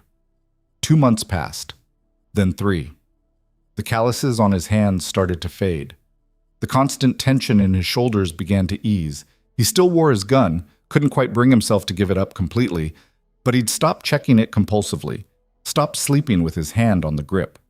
Sarah brought him books sometimes. Nothing as dense as Silas's philosophy, but stories mostly. Adventure tales, romances, things that took him outside his own head for a while. He was a slow reader, had to sound out words sometimes, but he got better. Started looking forward to the quiet evenings in the barn with a lantern and a book, and Prophet dozing in the next stall. One evening in late September, as the desert was finally cooling from summer's brutal heat, Sarah knocked on the barn door while Ryder was reading. "You busy?" she asked. "Just reading about a pirate who's probably about to do something stupid." "Sounds familiar." She came in and sat on a hay bale. "My father wants to know if you're planning on staying through winter." "Haven't thought that far ahead." "That's a lie. You think ahead about everything. You just don't want to commit to an answer." Ryder closed the book. Why does it matter? Because if you're staying, he wants to make it official. Give you a real position, not just day labor. Means steady pay, a real room in the house instead of the barn, responsibilities. And if I'm not staying, then he needs to know so he can find someone else. Sarah picked at a loose thread on her dress. For what it's worth, I think you should stay. Why? Because you're getting better, not just at the work, at being a person, at being someone who doesn't flinch every time someone walks up behind you. She looked at him directly, and because I like having you around. There was something in the way she said it that made Ryder's chest tighten, something that felt dangerous in a completely different way than violence. Sarah, I'm not asking you for anything, she interrupted. I'm just telling you what I think. What you do with that is your business. She left before he could respond. Ryder sat there with the book in his lap, staring at nothing, feeling like he'd just been handed another choice he wasn't ready to make. He'd been so focused on running away from who he was that he hadn't thought about what he might be running toward, hadn't let himself imagine a future that involved staying in one place, building something, being part of something. That night he barely slept, not from nightmares but from possibility, from the terrifying idea that maybe he could have a life here, a real life, not just hiding out until the next Marcus Trent showed up. Morning found him exhausted and jittery. He made it through the workday on coffee and stubbornness, and that evening he knocked on the door of McCready's house for the first time. The old man opened it, eyebrow raised. You finally going to take me up on a real dinner instead of eating alone in that barn? I want to stay, Ryder said, through winter, beyond, if you'll have me. McCready studied him for a long moment. Then he stepped aside. Get in here. Sarah made stew, and there's enough to feed an army. The dinner was awkward at first. Ryder wasn't used to sitting at a table with people, wasn't used to casual conversation that didn't involve threats or business. But Sarah kept things moving, telling stories about difficult customers, and McCready grumbled good-naturedly about the state of freight shipping in general. It felt almost normal, almost like a family. After dinner, McCready pulled out a bottle of decent whiskey and poured them each a glass. Sarah excused herself, giving Ryder a meaningful look as she left. So, McCready said, settling into his chair, you're staying. If the offer's still good, it is. But I need to know something first. The old man's eyes were sharp. You running from the law? Any warrants I should know about? No, everything I did legally, more or less. More or less doesn't fill me with confidence. I killed people for money. Sometimes I had a warrant, sometimes I didn't, but I never robbed a bank or stole cattle or any of the things that get you wanted posters. Ryder took a sip of whiskey. Most of what I did was legal, just not right. And you're done with it? I'm trying to be. Trying isn't the same as done. No, but it's all I've got right now. McCready nodded slowly. Fair enough. Here's how this works. You stay, you work, you keep your nose clean. You get a room upstairs, regular pay, and a percentage of profits at year's end if we do well. But first sign of trouble, first hint that your old life is catching up and putting my daughter in danger, you're gone. Understood? Understood. Good. McCready refilled their glasses. Now tell me something. That Marcus fellow who came through, you two have history? Not really. I knew of him. He knew of me. Out there, that's enough. He seemed pretty intent on killing you. He was intent on proving he was better than me. The killing was just the method. And you're not curious? Don't want to know if you could have beaten him? Ryder thought about it. Honest thought, not the reflexive answer he'd have given 3 months ago. No. Because even if I won, even if I proved I was faster, what would that get me? Another notch on my belt? Another story for people to tell? Another reason for the next Marcus to come looking? So you just let it go. I let it go. McCready raised his glass. To letting things go. Hardest damn thing a man can do. They drank to that. The room McCready gave him was small but clean. A real bed, a washstand, a window that looked out over the freight yard. Ryder's few possessions looked lost in it. 2 changes of clothes, his remaining Colt, the book Sarah had lent him, and a worn photograph of his mother he'd carried since he was 12. He set the gun in a drawer, not hidden exactly, but not on display either. Out of sight, out of mind. That night, Sleeping in a real bed under a real roof with the door unlocked, Ryder had the dream. He was back in Redemption Flats, standing in the saloon with his gun drawn and pointed at Silas Creed. But this time, when he pulled the trigger, Silas's face changed, became his own face, older and more tired, looking back at him with those same sad, knowing eyes. And the old Silas who was Ryder said, "You're killing yourself. Every time you pull that trigger, you're killing yourself." Ryder woke up gasping, drenched in sweat. The room was dark, and for a moment he didn't know where he was. Reached for his gun out of instinct before remembering he'd put it away. A knock on the door. "You all right in there?" Sarah's voice concerned. "Yeah, bad dream. You want some coffee? I was already up." He pulled on his pants and opened the door. Sarah was in a nightgown with a shawl wrapped around her shoulders, holding a lantern. She looked younger in the dim light, vulnerable. "Come on," she said. "Kitchen's warmer." They sat at the table while she made coffee. The house was quiet except for McCready's snoring from down the hall. Ryder felt oddly at peace despite the dream, or maybe because of it. "You get them often?" Sarah asked, setting a cup in front of him. "The nightmares?" "Used to be every night. Now it's maybe once a week." "That's progress." "Doesn't feel like it when you're in the middle of one." "I used to get them too, after my mother died." Sarah sat across from him.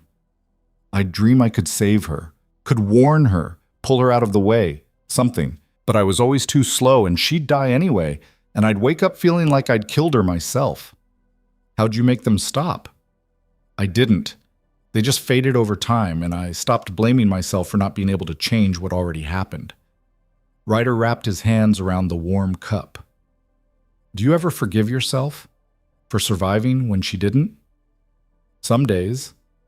Other days I'm still angry at the universe for taking her and leaving me, but I'm working on it." She reached across the table and touched his hand briefly. "Same as you're working on forgiving yourself for what you did." "I killed 18 people, Sarah. That's not something you just work through." "No, but it's something you live with, something you carry and try to balance out by being better going forward. What if better isn't enough?"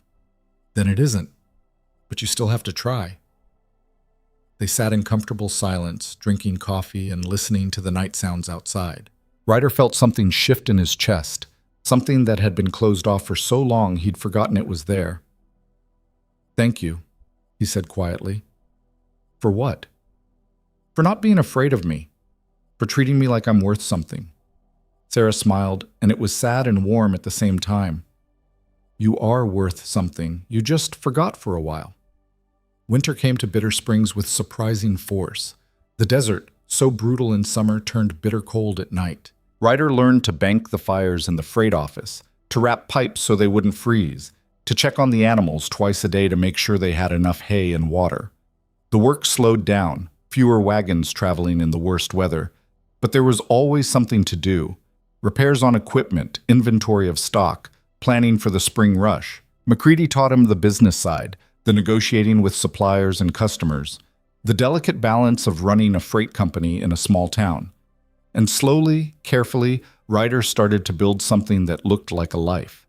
He joined McCready and Sarah for dinner most nights, learned to play chess from Diego, who was shockingly good at it, started teaching Peter to read, which the kid resisted at first but eventually came around to, got into the habit of taking profit on long rides on his days off, not running from anything, just riding. One cold evening in December, a Ryder came into town. Ryder was in the office doing books when he heard the commotion outside. Something in the tone of voices made him look up, made his hand drift toward the drawer where he kept his gun. The Ryder was young, maybe 20, and he was asking questions, loud questions about whether anyone had seen Ryder Cole. Ryder's stomach dropped. He watched through the window as Diego spoke to the Ryder, shaking his head. As Sarah came out of the house and did the same. As McCready himself walked over, arms crossed, and said something that made the Ryder's shoulders slump. The Ryder stayed for one night and left the next morning, still asking questions but finding no answers. Because the people of Bitter Springs had decided, whether consciously or not, that they didn't know anyone named Ryder Cole. They knew a freight worker named Ryder, a good worker, a quiet man who was trying to make an honest living, and that was all they were willing to tell anyone. After the Ryder left, McCready found Ryder in the office. "Friend of yours?" the old man asked. No, someone looking to make a reputation, probably. He'll find someone else to bother. McCready sat down heavily. But this is going to keep happening, isn't it? People coming through, asking questions, looking for the legend. Probably, for a while. And what are you going to do when one of them finds you? Ryder had been thinking about that question for weeks.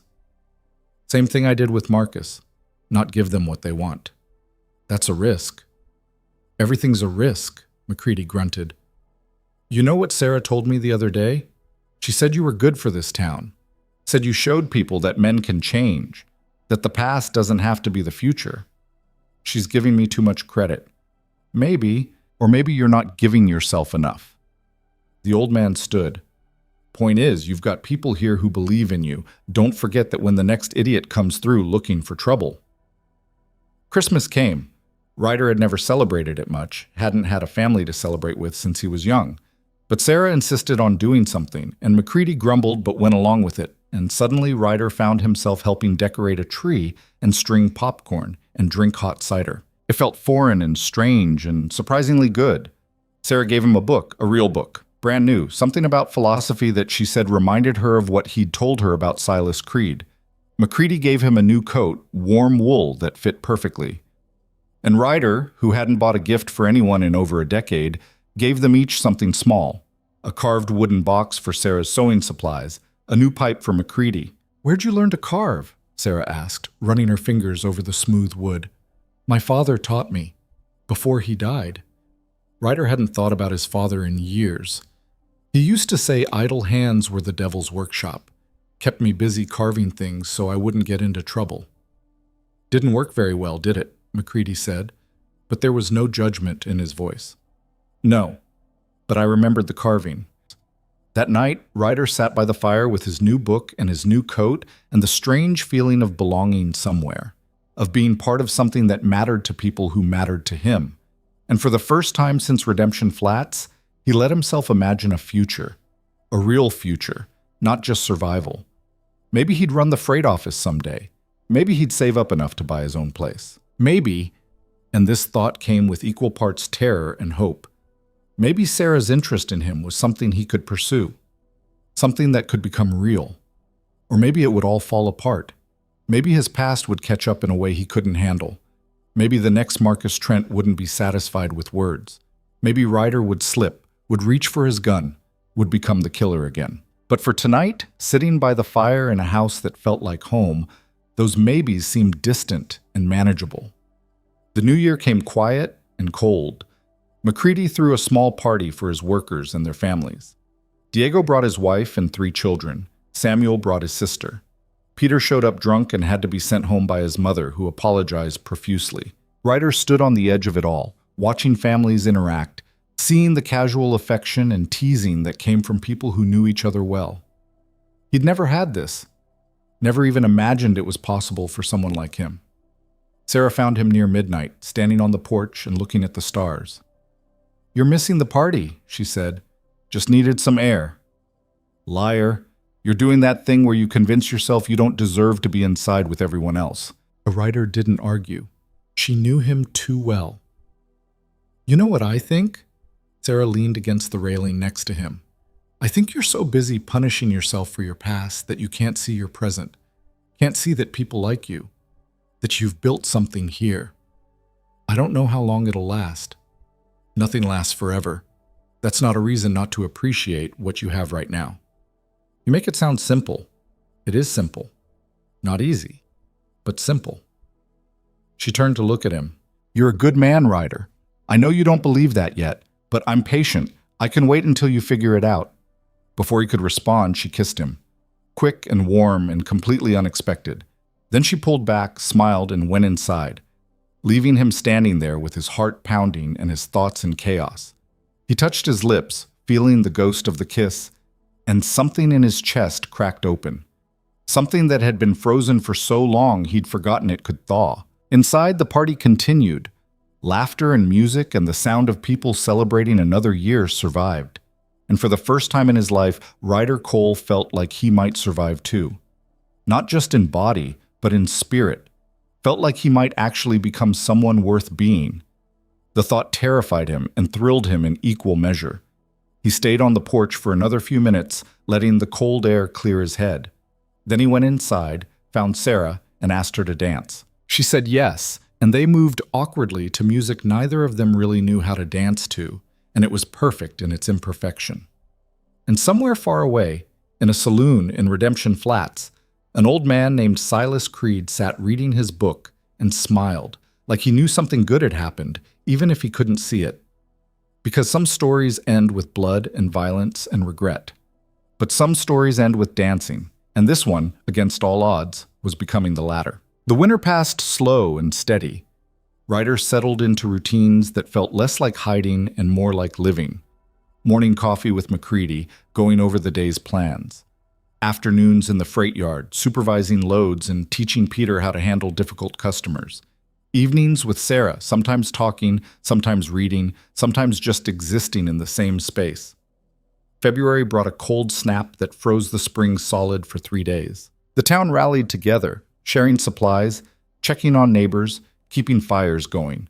Ryder found himself part of it without thinking, hauling wood to the widow Thompson's house, helping Diego fix a broken window before his kids froze, staying up all night with McCready to make sure the freight office didn't lose any animals to the cold. It was exhausting and cold and miserable. And Ryder had never felt more alive. Because this was real. This was what mattering actually looked like, not fear or reputation or violence, but showing up when people needed you, being someone they could count on. One night, after the cold snap broke and the town was recovering, Sarah asked him the question he'd been dreading. What was the worst one? They were sitting in the kitchen, same as that first night months ago. But this time it was comfortable, familiar. The worst what? The worst kill. The one that haunts you most. Ryder set down his coffee. He'd known this conversation would come eventually. Had been preparing for it without realizing he was preparing. There was a rancher, he said slowly, outside Dry Creek. He'd hired me to settle a property dispute with his neighbor. I was supposed to scare the neighbor, maybe rough him up a little, standard intimidation work. Sarah waited, not pushing. But when I got there, the neighbor was gone. His son was there instead. Couldn't have been more than 16. And he pulled a gun on me, old rifle, probably his father's. Told me to get off their land. Ryder's hands were shaking. He gripped the coffee cup harder. I should have left, should have de-escalated, but I was young and stupid and I thought I had to prove something, so I drew on him. And he fired, wild, panicked shot that went wide, and I killed him. That's the one from Dry Creek, Sarah said quietly. The messy one. Yeah. It was messy because I realized halfway through what I'd done. That I'd killed a kid who was just defending his family's land, that I was the villain in that story, not the hero. Ryder's voice was rough. I tried to help him after, tried to stop the bleeding, but it was too late. He died calling for his mother, and I just left. Did you ever go back? No, couldn't face it. Couldn't face what I'd done. Sarah reached across the table and took his shaking hand in hers. Thank you for telling me. You're not disgusted? I'm sad. For him, for his family, for you, but not disgusted. Her grip was firm, steady. You did a terrible thing. You know you did a terrible thing, and you're trying to be better. That's all anyone can ask. I don't know if it's enough. It has to be enough. Because the alternative is giving up, and I won't let you do that. Ryder looked at her, at this woman who knew what he was and chose to see who he could be anyway. And he felt something he hadn't felt in years. He felt forgiven. Not by anyone else. Not even by himself, not fully, but by someone who mattered. Someone whose opinion he trusted. And maybe that was a start. Spring came to Bitter Springs like a promise the desert had been keeping all winter. The cold broke, the springs thawed, and suddenly everything was green for about 3 weeks before the heat came back to burn it all brown again. But those 3 weeks were enough to remind people why they stayed in this hard place. Ryder had been working for McCready for 7 months now. 7 months of loading freight and running numbers and eating dinner at a family table. 7 months of slowly becoming someone he didn't recognize in the mirror. Someone quieter, steadier, less hunted. The nightmares still came, but less often. Maybe once every 2 weeks now. And when they did, Sarah was usually there with coffee and conversation until the darkness passed. He'd stopped wearing his gun to work entirely. It stayed in the drawer in his room, cleaned and oiled out of habit, but unused. Some days he forgot it was there. Other days, he couldn't forget it existed. It was a Tuesday morning in late March when everything came apart. Ryder was in the office going over shipping manifests when he heard the horses. Too many horses, moving too fast. He looked up from the paperwork and saw them through the window. 5 riders, hard-faced men with the kind of stillness that spoke of experience and violence.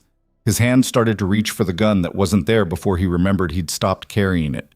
The riders stopped in front of the freight office. The lead rider dismounted, a man in his 40s with a U.S. Marshal's badge pinned to his vest. The others stayed mounted, hands resting casually near their weapons. McCready came out of the warehouse, wiping his hands on a rag. "Help you, gentlemen?" "Looking for a man," the marshal said. His voice was flat, professional. "Goes by Ryder Cole, gunfighter. Word is he might have passed through here." Ryder's blood went cold. This wasn't some reputation-seeking kid or a washed-up gunslinger like Marcus. This was the law. And the law was different, the law you couldn't just walk away from. McCready's face didn't change. "Name doesn't ring a bell. We get a lot of people passing through." This one would have been distinctive. Young, dark hair, pale blue eyes. Wears his guns low, probably would have been looking for work around October, November last year. "Like I said, we get a lot of people." McCready crossed his arms. "You got a warrant?" "Don't need one for asking questions." The marshal pulled out a photograph from his coat pocket and held it up. "This him?" Ryder couldn't see the photograph from inside the office, but he knew what it was. A bounty photograph from 2 years ago, taken after he'd collected on a particularly large job. He'd been younger then, harder looking, but still recognizably himself. McCready studied it for a long moment. "Can't say for sure. Maybe resembles one of my workers a little, but it's hard to tell from a picture." "Mind if I talk to your workers? Just to be sure." "Actually, I do mind. This is private property, and unless you've got a warrant, you can ask your questions from the street." The marshal's expression hardened. "You're being awfully protective of a man you claim not to know." "I'm being protective of my business and my employees. You want to come on my property, you get a warrant or you get gone." Ryder watched the exchange with his heart pounding. McCready was taking a risk, a big one. Obstructing a federal marshal was serious business. But the old man stood his ground, unmoved. One of the other riders leaned down and said something to the marshal.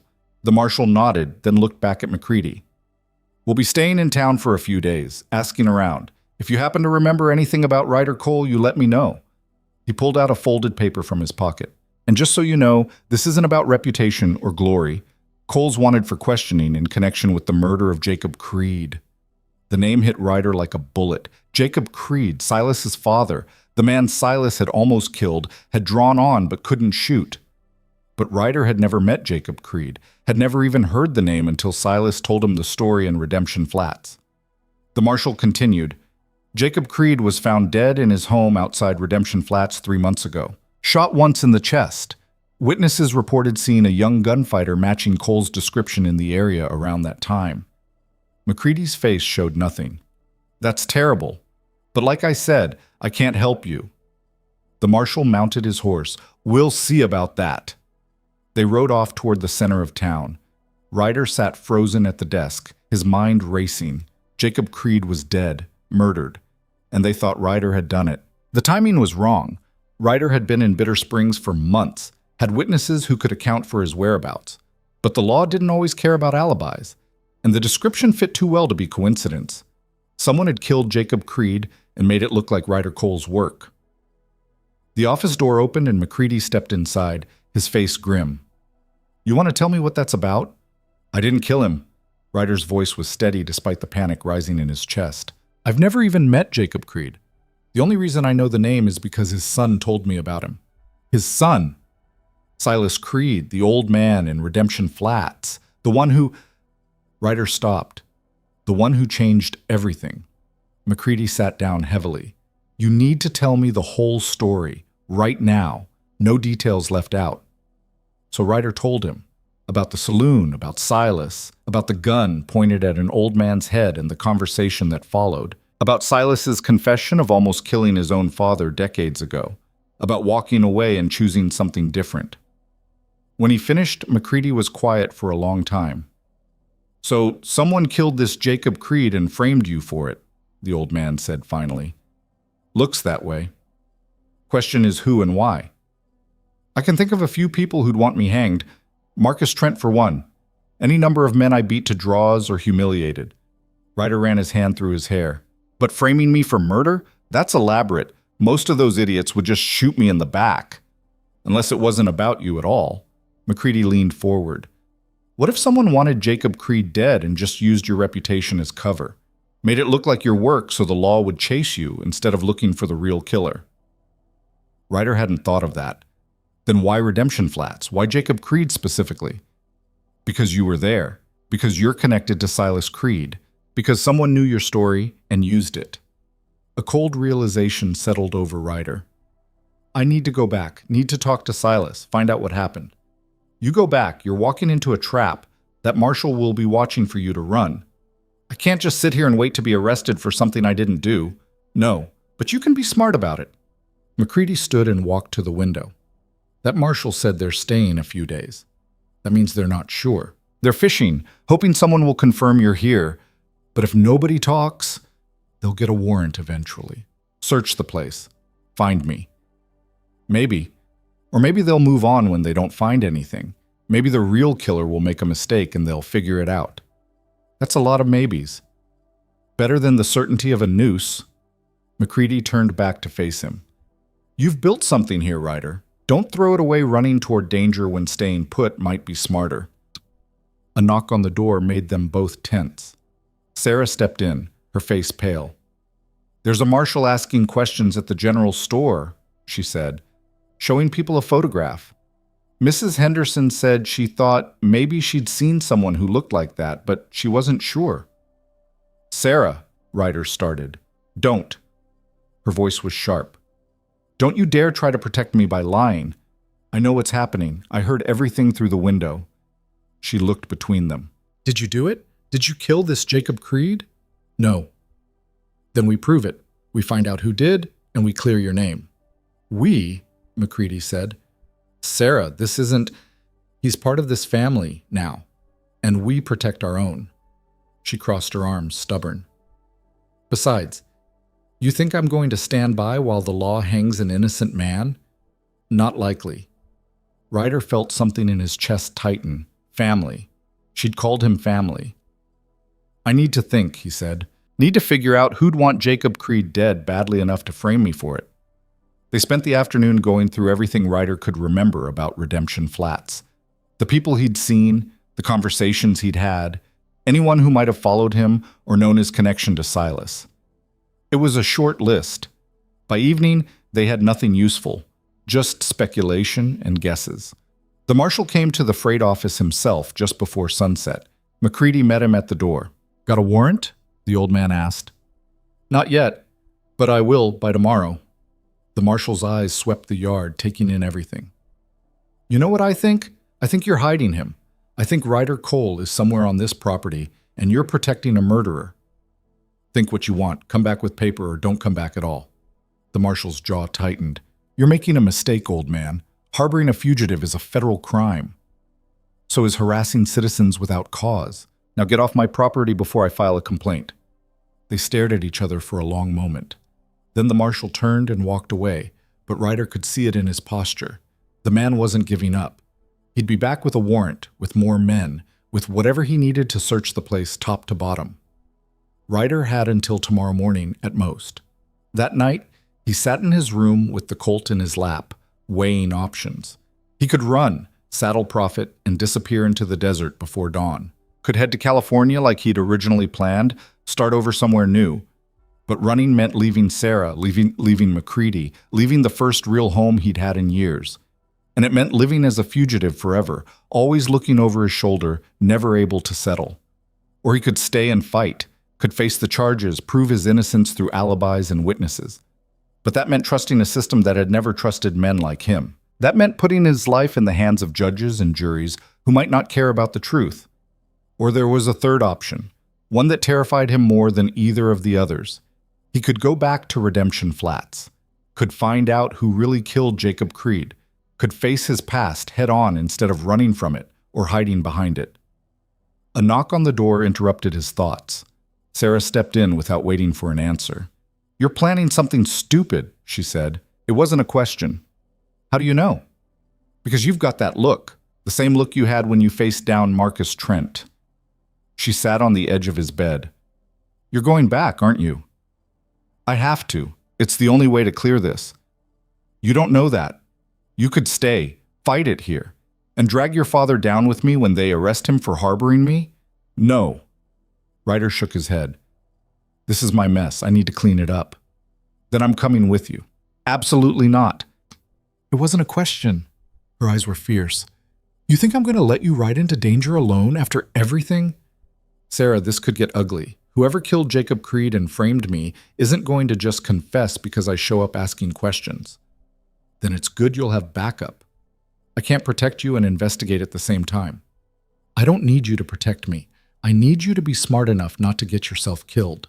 She grabbed his hand. "Besides, you're not thinking clearly. You're so focused on your guilt and your past that you're missing the obvious." "What obvious?" "Silas Creed. His father gets murdered right after you meet him? Right after he tells you about almost killing his father himself? That's not coincidence." Ryder had thought about that, had wondered if Silas had finally done what he'd stopped himself from doing 35 years ago.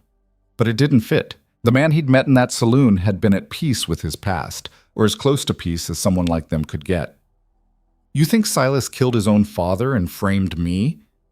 "I think we need to find out, and we need to do it before that marshal comes back with a warrant." Sarah stood. "I'm packing supplies. We leave in 2 hours before dawn. That gives us a head start." "Your father will kill me." "My father will understand. He knows what it means to fight for something." She paused at the door. "And Ryder, this isn't just about clearing your name. This is about proving you're not the man you used to be. About showing that you've changed, that you deserve the life you're building here." After she left, Ryder sat for a long time with the gun in his lap. Then he stood, loaded it properly for the first time in months, and strapped on the gun belt. Not because he wanted to be that person again, but because sometimes the only way through the past was straight through it. They rode out before dawn, Prophet and Sarah's horse, moving quiet through the darkness. McCready had been waiting for them in the stable, had pressed a bag of supplies into Ryder's hands along with a warning. "You bring her back safe or don't come back at all," the old man had said. "Yes, sir." "And Ryder, I meant what I said about you being family. That means you've got people who believe in you. Don't forget that when things get hard." The ride to Redemption Flats took 4 days of hard travel. They stopped only to rest the horses and grab a few hours of sleep. Sarah proved to be a better rider than Ryder expected, keeping pace without complaint, even when the terrain got rough. On the third night, camped in a dry wash under stars that seemed close enough to touch, she asked him the question he'd been dreading. "What if we find out Silas did it? What if he killed his father and you're the scapegoat?" "Then I turn him in and clear my name." "Just like that?" "Just like that." Ryder stared into the small fire they'd built. "He gave me a chance to be different. Doesn't mean I owe him a pass if he murdered his own father. But it means something. The conversation you had, the way he changed your life. That has to mean something. It means he understood the cost of violence better than most. Doesn't mean he wouldn't pay it if he thought he had to." Sarah was quiet for a while. "You're scared." "Of what?" "That you'll find out the man who saved you is just as broken as you are. That there's no redemption, just broken people pretending they can be fixed." She was right, and Ryder hated how well she could read him. "Maybe." "Well, you're wrong. Broken people can heal. It just takes time and work, and people who refuse to let them give up." She moved closer, rested her head on his shoulder. "And you've got at least one person who's pretty stubborn about that." They reached Redemption Flats late on the 4th day. The town looked the same as when Ryder had left, dusty, forgotten, barely hanging on. But this time when he rode in, nobody scattered. Nobody whispered his name. They just looked at him like any other stranger passing through. It should have felt like victory. Instead, it felt like loss. Like the legend of Ryder Cole had died somewhere between here and Bitter Springs, and all that was left was a man trying to solve a murder. The Silver Dollar Saloon was quiet when they walked in. Different bartender behind the bar, younger man with suspicious eyes. The same tables, the same piano, the same corner where Silas had sat reading his book.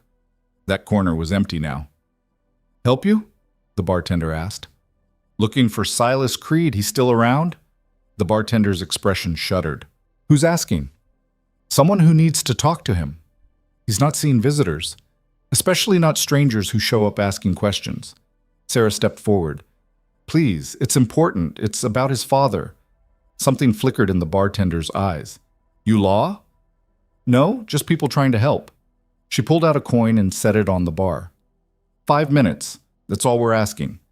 The bartender looked at the coin, then at them. Finally, he nodded. "He's at the old Creed Ranch, 5 miles north of town, can't miss it. But I'm warning you, he's not the same man he was a few months back. Grief changes people." They found the ranch just as the sun was setting. It was a modest place, well-maintained but simple. A small house, a barn, fenced pastures that had seen better days. Smoke rose from the chimney. Ryder dismounted and walked to the door, Sarah beside him. He knocked. The door opened and Silas Creed stood there, older somehow than he'd been 6 months ago. His face was drawn, his eyes red-rimmed, and he was holding a shotgun. "Ryder Cole," Silas said quietly. "I wondered if you'd come." "I didn't kill your father." "I know." The simple statement took the wind out of Ryder's prepared speech. "You know?" "I know you didn't kill him, because I know who did." Silas lowered the shotgun. "Come inside. We need to talk." The house was neat but sparse, the home of a man who'd lived alone for a long time. Silas gestured for them to sit at a wooden table while he made coffee with shaking hands. "Your father," Ryder said. "I'm sorry." "Don't be. He lived a long life, died quick, which is more than most men get." Silas set 3 cups on the table. "The question isn't whether you're sorry. It's whether you're ready to hear the truth." "I'm ready." Silas sat down heavily. "My father was killed by a man named Wade Hutchins. Used to work for him years ago, before I left. Wade held a grudge. Something about wages owed. I never knew the details. When my father got old and alone, Wade saw an opportunity." "How do you know this?" "Because Wade told me. Came here 2 weeks after the killing, drunk and bragging. Said he'd killed the old man and made it look like the famous Ryder Cole's work. Said he'd finally gotten revenge on the Creed family." Silas's voice was flat. "I shot him. Right there in the yard. Buried him out past the fence line where nobody will find him." The confession hung in the air. Sarah inhaled sharply. "So you did kill someone," Ryder said. "I did, and I'd do it again." Silas looked at him with those sad gray eyes. "Everything I told you in that saloon was true. Every word about the cost of violence, about becoming something you can't come back from. But I never said I was perfect. Never said I'd fully escaped what I was." "Well, why frame me?" "Wade framed you before I killed him. He knew I'd met you, knew the timing would work. Figured the law would chase the legend instead of looking for the truth." Silas rubbed his face. "I should have come forward, should have told the marshal what really happened. But I was tired and angry, and I didn't want to hang for killing the man who murdered my father. So you let them hunt me instead." "Yes, and I've regretted it every day since." Silas stood and walked to a cabinet, pulled out a bundle of papers. "These are Wade's belongings. Found them in his saddlebags after I buried him. Letters admitting what he did, planning how he'd frame you. It's all there." He set the papers on the table. Ryder leafed through them. Correspondence with accomplices who'd helped establish his presence in Redemption Flats. Notes about Jacob Creed's routines. A detailed plan to make the killing look like professional work. It was exactly what he needed to clear his name. "Why are you giving me this?" Ryder asked. "Because you were right to walk away. Right to choose something different." Silas sat back down. "And because I'm done running from what I am. I killed Wade Hutchins. I'll face whatever consequences come from that. But I won't let you hang for my father's murder." Sarah had been quiet through all this, but now she spoke up. "What do you want us to do?" "Take the evidence to the marshal. Tell him the truth. That Wade killed my father and I killed Wade. That Ryder Cole had nothing to do with any of it." Silas looked at Ryder. "You've built a new life. Don't let my mistakes destroy it." Ryder thought about it. Thought about justice and mercy and the complicated mess of trying to be better than what you were. Silas had killed a man. But that man had murdered his father. The law would call it murder. Most people would call it justice. And Silas was willing to face the consequences rather than let Ryder take the blame. "There's another option," Ryder said slowly. "We tell the marshal that Wade Hutchins killed your father. We give him the evidence. We tell him Wade was killed resisting arrest when you confronted him. That's a lie. It's a version of the truth. Wade did kill your father. You did confront him. What happened after? That's between you and your conscience." "You'd lie to the law for me? After everything?" "I'd tell a version of the truth that serves justice better than the full truth would." Ryder stood. "You gave me a chance to be different. Let me give you the same chance." Silas stared at him for a long moment. Then something broke in the old man's face and he started crying. Not loud, not dramatic, just quiet tears running down weathered cheeks. "I don't deserve that," he said. "Nobody deserves mercy. That's why it's called mercy." Ryder put his hand on Silas's shoulder. "But you've got it anyway." They rode back to town with the evidence, with Silas following on his own horse. The marshal was still there, had been questioning people for days. When they walked into his temporary office at the boarding house, his hand went to his gun. "Ryder Cole, you're under arrest for—" "I didn't kill Jacob Creed," Ryder interrupted. "And I've got proof." He laid out the evidence on the table, the letters, the plans, everything that pointed to Wade Hutchins. The marshal read through it all, his expression growing darker. "Where's Hutchins now?" "Dead," Silas said. "I tracked him down after I found this evidence. He resisted arrest. I had no choice." The marshal looked at Silas, then at Ryder, then at the papers. "This is convenient." "It's the truth," Sarah said firmly. "Every word of it." The marshal studied them all for another long moment. Then he nodded slowly. "All right, I'll need to verify this, talk to some people, but it looks legitimate." He looked at Ryder. "You're free to go, but don't leave the territory until I've closed this case officially." "Yes, sir." Outside, the sun was setting again. Ryder felt lighter than he had in months, maybe years. The weight of the false accusation lifted, the truth told in a way that served justice, if not perfect honesty. Silas stood on the boardwalk, looking older and more tired than ever. "Thank you," the old man said quietly. "Thank you," Ryder replied. "For everything." "You going back to Bitter Springs?" "Yeah, got a life there. People waiting for me." "That's good. That's real good." Silas smiled, sad but genuine. "You know what I realized? That day in the saloon when you didn't shoot me? That was the moment I stopped being Silas the gunfighter and started being just Silas. And you gave me that. So helping you now, that's just paying forward what you already gave me." They shook hands. Two men who'd walked similar paths and chosen different ways out of the darkness. Then Ryder and Sarah mounted their horses and headed south, toward Bitter Springs and home. The ride back was slower, easier. They had time to talk, to plan, to imagine the future. Sarah told him about her ideas for expanding the freight business. Ryder told her about wanting to learn to read better, maybe get through that philosophy book she'd given him. And somewhere in those conversations, between the plans and the dreams and the simple comfort of riding beside someone who knew the worst of him and chose him anyway, Ryder realized something. He'd spent years trying to prove he was the fastest, the meanest, the most dangerous. Spent more years trying to prove he could be different. But the real proof wasn't in what he could do or who he could become. The proof was in being chosen. By Sarah, by McCready, by the people of Bitter Springs who decided he was worth protecting. By Silas, who trusted him with the truth and accepted mercy in return. That was what mattered. Not reputation or fear or violence or even redemption. Just being chosen, just being worth choosing. They made it back to Bitter Springs on a Tuesday afternoon, 8 days after they'd left. The marshal had sent word ahead clearing Ryder's name, and the town greeted them with genuine relief. Diego shook Ryder's hand. Peter asked 1,000 questions about the adventure. Even Samuel cracked a smile. McCready met them at the freight office, looking older and more worried than Ryder had ever seen him. "You're back," the old man said simply. "I'm back. Both of you. Safe. Both of us. Safe." McCready pulled Sarah into a hug, then surprised Ryder by doing the same to him. "Don't ever scare me like that again."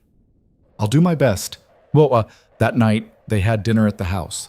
The three of them, plus Diego and his family, Samuel and his sister, even Peter and his mother.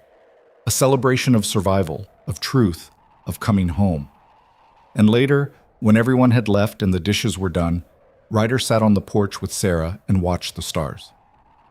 "You know what I realized?" he said. "What?"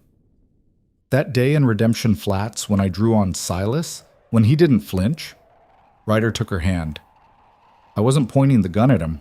I was pointing it at myself. At who I was, who I'd been. And when I holstered it without firing, I was choosing to let that person die so someone else could live." "And did he? Did someone else live?" "Yeah, he's sitting here right now, holding your hand, trying to figure out how the hell he got this lucky." Sarah smiled and leaned her head on his shoulder.